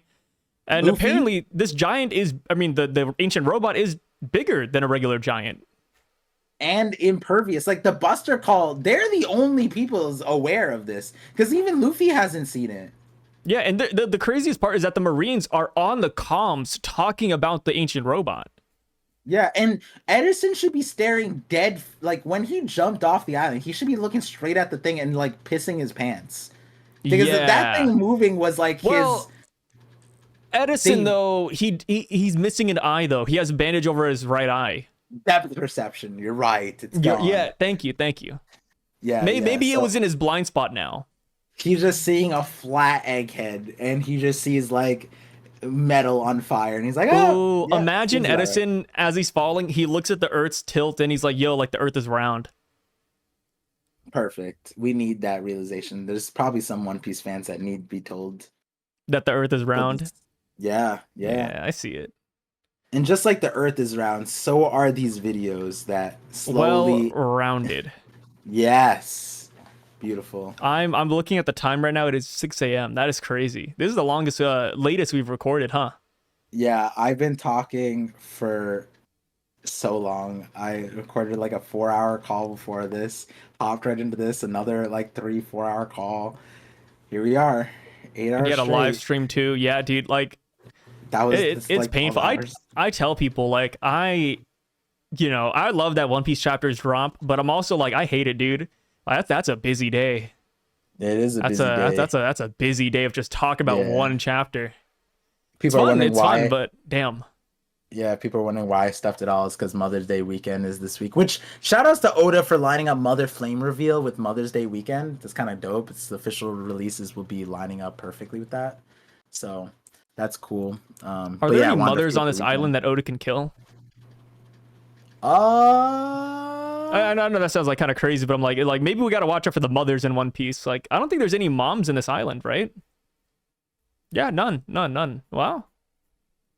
Oh, wait. Imagine next week for like the week after Mother's Day, we see Big Mom. Oh, that would be good. Yeah. Big Mom showing up, amnesia, full powered amnesia with the giants. Ooh, let's do it. Imagine Big Mom is an Elbaf prisoner right now. Hey, apparently we're going there soon. Yeah. 6 months. I mean, dude, the giants could overpower the Gorosei. I think they could beat Big Mom and Kaido. I mean, honestly, like imagine the rooftop, but just Oimo, Kashi, Dory, and Brogy. I think it'd be over, dude. Say goodbye to Kaido. That it's like Akainu's fear of Wano, but like the giants are somehow justifying it, and they actually carry the smoke. Where it's like, where's that? Akainu's never shown fear of the giants, right? Yeah, he doesn't care about giants. Yeah, they're just big targets for him, which realistically is the case. I'd be upset if I ever saw Akainu pressed by a giant. You know what I mean? Like Oimo and Kashi could never. And the thing with and plus like we have to take in consideration that since everybody around the giants are so small, it's hard for them to hit you. Like Akainu and Kizaru, like they should realistic. I mean, of course Luffy, but like realistically, they should never really get hit as long as they have decent speed. Yeah, unless we're gonna do like Blackbeard physics, right? Where it's like Dory and Brogy are just cracked, like they're moving like a nail speed. Light speed. Yeah. I mean, we saw Haruden versus Mac Vice. Haruden took like 50 years to wind up a single attack. Yeah, but Mac Vice was also a chunky monkey dude, wasn't he? Yeah, well, okay, what about Mr. 3 didn't exactly directly fight Dory and Brogy. Like, imagine Haruden had to punch like Baby 5. Impossible. How? Yeah, it wouldn't happen. Yeah, it's not. Like, a Tontada could beat what? Haruden, right? I think the reason why Dory and Brogy are having an easy time with the Gorosei is because they're so damn big, and the Gorosei are big too. That's gotta be it. I think it's size because thing. they're just farm animals on Elbaf. Like, that's my favorite part of Elbaf is that we're gonna go there and laugh more about the Gorosei because they're like at this point the scariest thing about them is just their size. Yeah, And dude, apparently at imagine. Elbaf it's not that big of a deal. Yeah, dude, imagine an Elbaf giant with a Zoan Devil Fruit. Like, it would put the Gorosei to shame. Yeah. And that probably like Luffy would probably have a harder time against that than he's having with the Gorosei. Yeah, I mean, Warcody has a pretty good showing because, you know, Luffy's hurt. But, I mean, we have to remember that Warcody hasn't landed a single blow on Luffy. All the damage that Luffy's taking is because he keeps on attacking Warcody. Like, that's it. I mean, it's still impressive, but, you know, like, at the end of the day, Warcody still hasn't hit anybody. We don't even know if Warcry knows what he's doing. Like he's conscientious that like, oh, he's not saying like Tekai, you know? Like when CP9 was just like, oh, I'm gonna defend Tekai. It's like, you know, we're not anything like that. It's like last time we talked about Warcody, like he took the red rock and then he just didn't say, like we had a panel of him just staring at us. And the same thing's happening here where he takes a hit and he's just staring at us. Like, brother, say so, you know, like say something, my man. Yeah, anything. He's a little goofy. And like even a try harder next time Mugiwara, like that would be fire. Nothing. Yeah. It's almost disrespectful that Vega Punk actually died to one of these fools, you know? Yeah, and the reality is that Vega Punk wanted to die. Like if we're really thinking about it, like Vega Punk, like yeah, he wanted to escape, but he pre-recorded his death message. You know what would have like it would have been really good if Vegapunk just played this message before the Marines showed up. Yeah, he didn't need to die. Yeah, he didn't. Yeah, why does he have to die for this message to go out? Well, he's accepting the sins, right? He's accepting the sins, right? But like also. Because here's the other thing. Like, he pre-recorded the message before Luffy. And, like, Luffy is the canonic savior that he's preaching about in his video. Like, yeah, he predicted the earthquakes. But he after recording it, that god that he's talking about right here, the legends of Elbaf, the fable, the guy, the hero, it showed up. The guy Kuma that he stripped down and turned into a robot was preaching, and they danced around pizza about showed up. And then he still is like, nah, brother, it's time to go. It's like, time to die. This is the guy that's supposed to fix everything. Yeah, you know, now that they think about it, like, remember when they were chilling in that room with York and they had the sword to her neck and Vegapunk was hanging out with his backpack? Like, he could have played the message during that and, like, it would have went all the way through and nobody was on the island yet. Yeah. And like, I have a video that gives a lot of context to Vegapunk's character that we might get later on, which might, you know, a lot of people are asking, like, how are we staying on Egghead for 6 more months? I have a video for exactly that purpose. Maybe it comes out during this break week, maybe after the next chapter. I'm not sure yet. But the point is like, I feel like there is, especially with this dialogue, I feel like Oda's doing a good thing with Vegapunk's character. But then there's certain things that could have been done better, and there's certain things that, like, will Oda even he's like Sukiyaki. No, York is Sukiyaki, dude. Well, York is really just Vegapunk. Well, York is the dumbest dumbest Sukiyaki. So like, I mean, I don't want to get into all of this right no now. It's already too late. We'll end it, dude. If we start talking about York, we're gonna go on till the sun's already coming out, dude. I think we should call it here. On the other call, I was talking about York, and I literally said, like, listen, we've literally roasted York to ends and beyond. But the point is that there was something that we memed on, and there's something that Oda could do to give benefit to that, like how York made the Mother Flame. Maybe that could be explained. But like, is Egghead the arc that's allowing for all that to happen? I don't know. Maybe. But then there's certain things where it's like this message, right? Like in like what you just said and realized, it's like he could have just sent it and like, but like, I guess it's the guilt. I guess it's that, right? Like he didn't split that off into another personality and he just kind of like eating it up, and like the sin of what? reading the Poneglyphs. Like, imagine Clover sat there like, "Oh, boo-hoo! I read the Poneglyphs. I should die because it's a sin." Like, that makes no sense. Well, wait, you know what I wait, mean? wait. Like, Vegapunk didn't say he regretted learning the Poneglyphs, though, did he? no, he didn't say he regretted it, right? Which is Yeah. what the context of this, right? He's listing out these sins, but he's saying I have no regrets, but then he still like chose death essentially. You know what I mean? Like he didn't have to die. The first place, like, what did he really do by going downstairs and getting Bonnie? That's one of the crux of my video that I'm talking about. It's like realistically allowing Stella to go down there, it was so dumb. Like that, and there's no. It shows that at the end of the day, he's still human. He wanted to help Bonnie, man. He's human part. He's a scientist with a human heart. Yeah. No, my take is like, well, he wanted to die. He wanted to get these things out, and maybe this is a reason, right? And the premise of why, like, one of the base reasons why that theory would be wrong is like it's just giving too much value to like Vegapunk's thought processes. And like I'm not mad at myself for wanting to think that there's more to it. If I'm wrong, it's whatever. It's not a big deal. But I do think that if my idea is true, then it would benefit like this character. I think it'd benefit the story. It would create a separation of between him and Sukiyaki. But is it completely necessary? I don't know. But like it's almost like I said this in a different context where it's almost like Oda wanted to get a certain point with Vegapunk. So like a lot of the middle part of Egghead just kind of like breezed through to force this situation where it's like York, Stella, their circumstance right now. And it could all be necessary, but like, going into Egghead, I think a lot of us felt that Vegapunk needed to die. And so like that could be something we just glaze over because we all kind of already accepted that.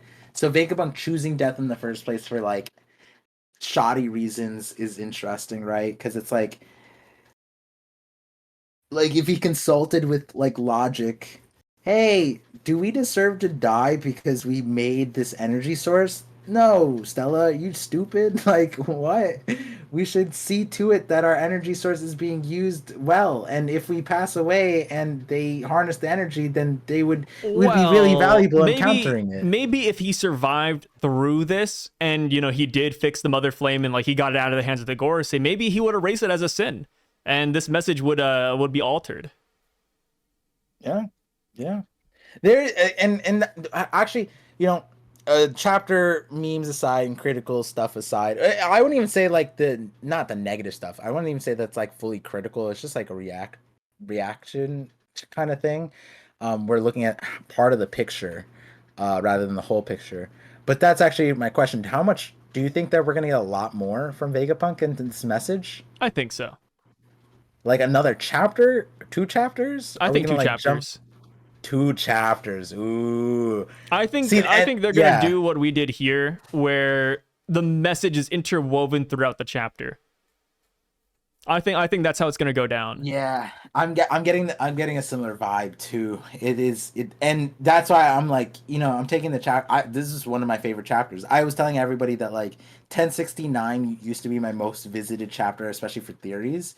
1114 is going to be the new one, but like I'm sitting there, it's like 1115 and 1116 are probably going to be packed as well. And Oda's letting us sit with it right now. We have a break week, scheduled break week, so then it's like when we get 1115 again, it's going to be rapid fire again because it's 1115, 1116, and then who knows where we're at with Egghead? Who knows? Oh, yeah. I mean, apparently we're supposed to be in Elbaf by November. At the latest, I think. So, here's a crazy question. What's up?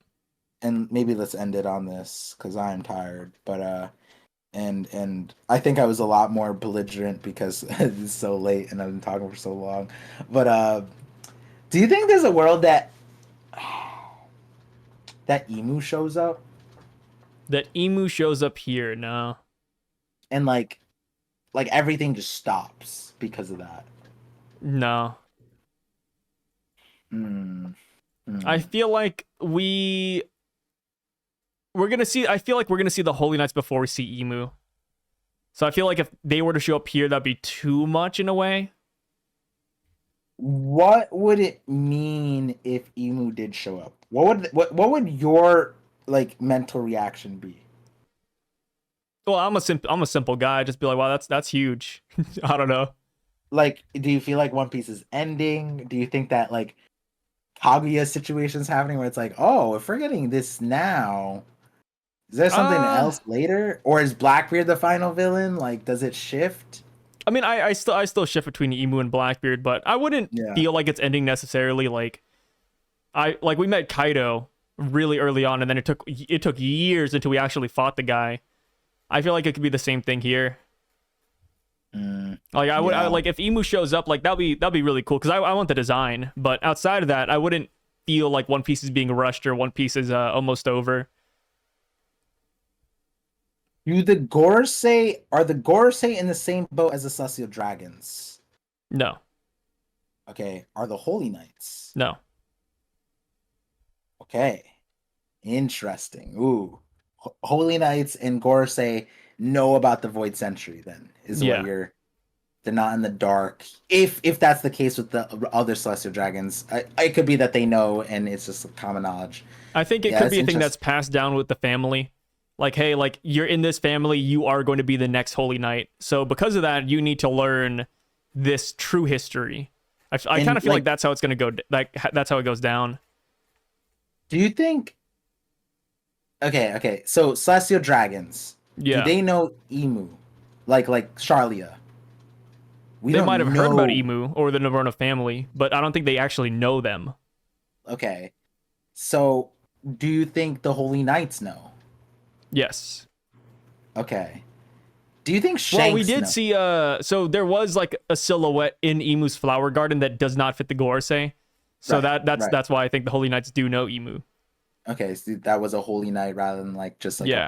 I personal think we saw maiden. two different silhouettes in Emu's room I at think two yeah, different points. So, yeah, yeah. yeah. So like the Holy Knights could be. Do you think Shanks knows? Yes. Interesting. And then Shanks would know because for Garland stuff. I think Figarland stuff, maybe even Roger stuff, because we do know that the Roger Pirates uncovered the true history.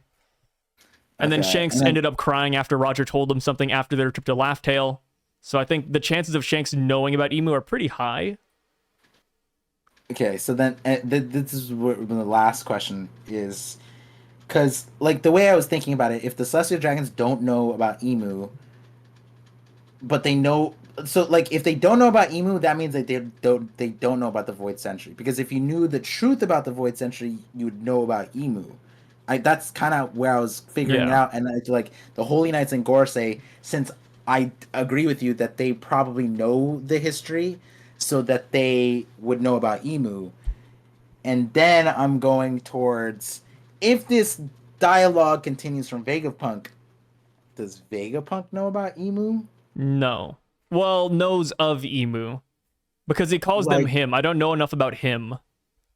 right, that dialogue. York also chapter 1090 was just like, who wants the? It was a very, they just breezed by it. They asked, the Gorosei said they wanted another Mother Flame, and then like, who's asking? You know, because it didn't sound like the Gorosei was Yeah. asking. It sounded like it was an order.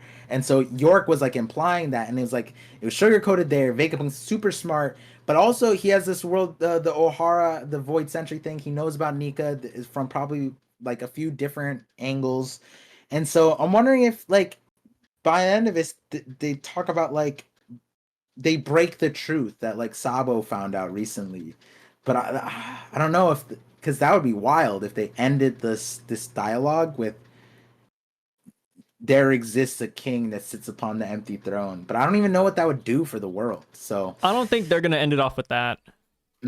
yeah, it's interesting because it's Because like Vegapunk said that he doesn't want to make any assumptions. And since that's still like shrouded and and since Vegapunk probably doesn't know about like Emu, I think he's not going to say it. yeah, He might I talk guess about Emu in the past, but I don't think he'll make the assumption that Emu is still alive. so. And this is where I'll end This is the last one. Yeah, it's just that it's just a statement rather than a question. It's like Yeah. when we had like the admirals, it was like Luffy saw Kuzan, then he saw Kizaru, and the fear of God was in him. You know what I mean? Like he was Yeah. like, "Yo, I don't want to ever see those guys," and he worked so hard to become stronger than them. And like the Gorosei are like I don't see Luffy leaving Egghead and feeling the need to get stronger because they exist. He's just confused at why they regenerate. And so I'm like, so like as far as the world government being a threat, like if Robin or someone said like, oh, we can't do that, Luffy, we're gonna the Gorosei are gonna be after us, the Admiral, and like he already scoffed at an Admiral, and like Luffy's Gear 5, and we think he'd give Admirals a run for their money too. I think a lot of people would agree on that part. But like, so if Luffy's that far ahead and he's like clowning on the Gorosei to the point that he's like joking with the Giants right now, um, like what I was like, maybe Emu needs to show up to put that fear of God in him. That's why You you want know? Emu. I Yeah. still don't think that's gonna happen. I feel like Yeah, I agree with you. I feel like it'll still be like the whole, hey, we left here. How the hell do we hurt these guys?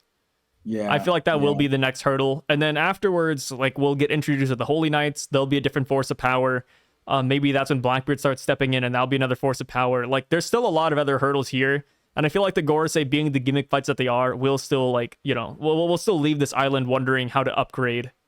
Yeah. Like I feel like to for viewers who are probably also wondering, you understand a little bit better, but like I feel like if Luffy had two options, raid Blackbeard or Marriage-Wa, like Pirate Island or Marriage-Wa, I feel like Luffy would look at it and be like, well, I already boxed with like the Guardians of Marriage-Wa. That's I could just take that. But I think he would like be more fearful of facing Blackbeard. And that's where it's like, it's kind of crazy that perspective. I don't know how much I believe in it, but like if Luffy had to like choose a priority fight that's easier, he might just look at that direction and be like, "Yeah, what's the big deal? They all showed up, and I wasn't worried. Really, I just can't like beat them, and like as long as like Nami, Usopp, Chopper, whatever, they just stay back, and then it's less scary for me. I'll just take Sanji and Zoro, and we're fine. We're chilling. Yeah. No, I mean, So I agree. yeah, yeah, Yeah. yeah, I mean, like Blackbeard is an interesting one that you brought up here because like I don't know if Luffy's necessarily afraid of his power. I think it's more just like bad memories. yeah. That's true. That's true. But I mean, I I also do think Blackbeard is that powerhouse though. But yeah. I don't know if Luffy has anything that makes him view him like that.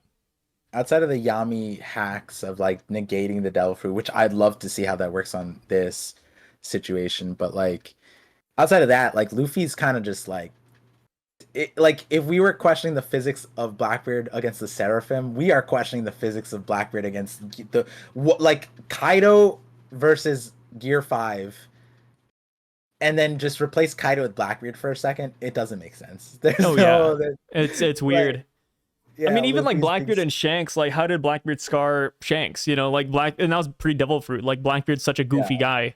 Another thing about the Gorosei too is that Lilith in the panel where they're all fighting, it looks like she's using the bubble gun on Saturn, but it doesn't have any effect. So that could mean that this isn't a Devil Fruit, by the way. We don't see like the bubble pop out, but we do see the fire effect. So the fact that Saturn seems unfazed by sea, properties of the sea, does lead more credibility to the theory that they don't have Devil Fruits. That's a great. Hey, that if we could end the video there, I'm happy because that's a huge detail. Yeah, and like I said, we have hours of rambling, and then we got like interesting moments where we like hit really cool points. Golden nuggets. Nuggets, yeah. Like being the gold rush, sitting in a river. Yeah, something like that. 1 gram of gold. Yeah, like, we sifted through all that pile of poop, and we got some gold here, guys. Yep. But we'll end it here, and we'll see you guys next week or the week after. Good morning, Kevin. We love y'all. Love.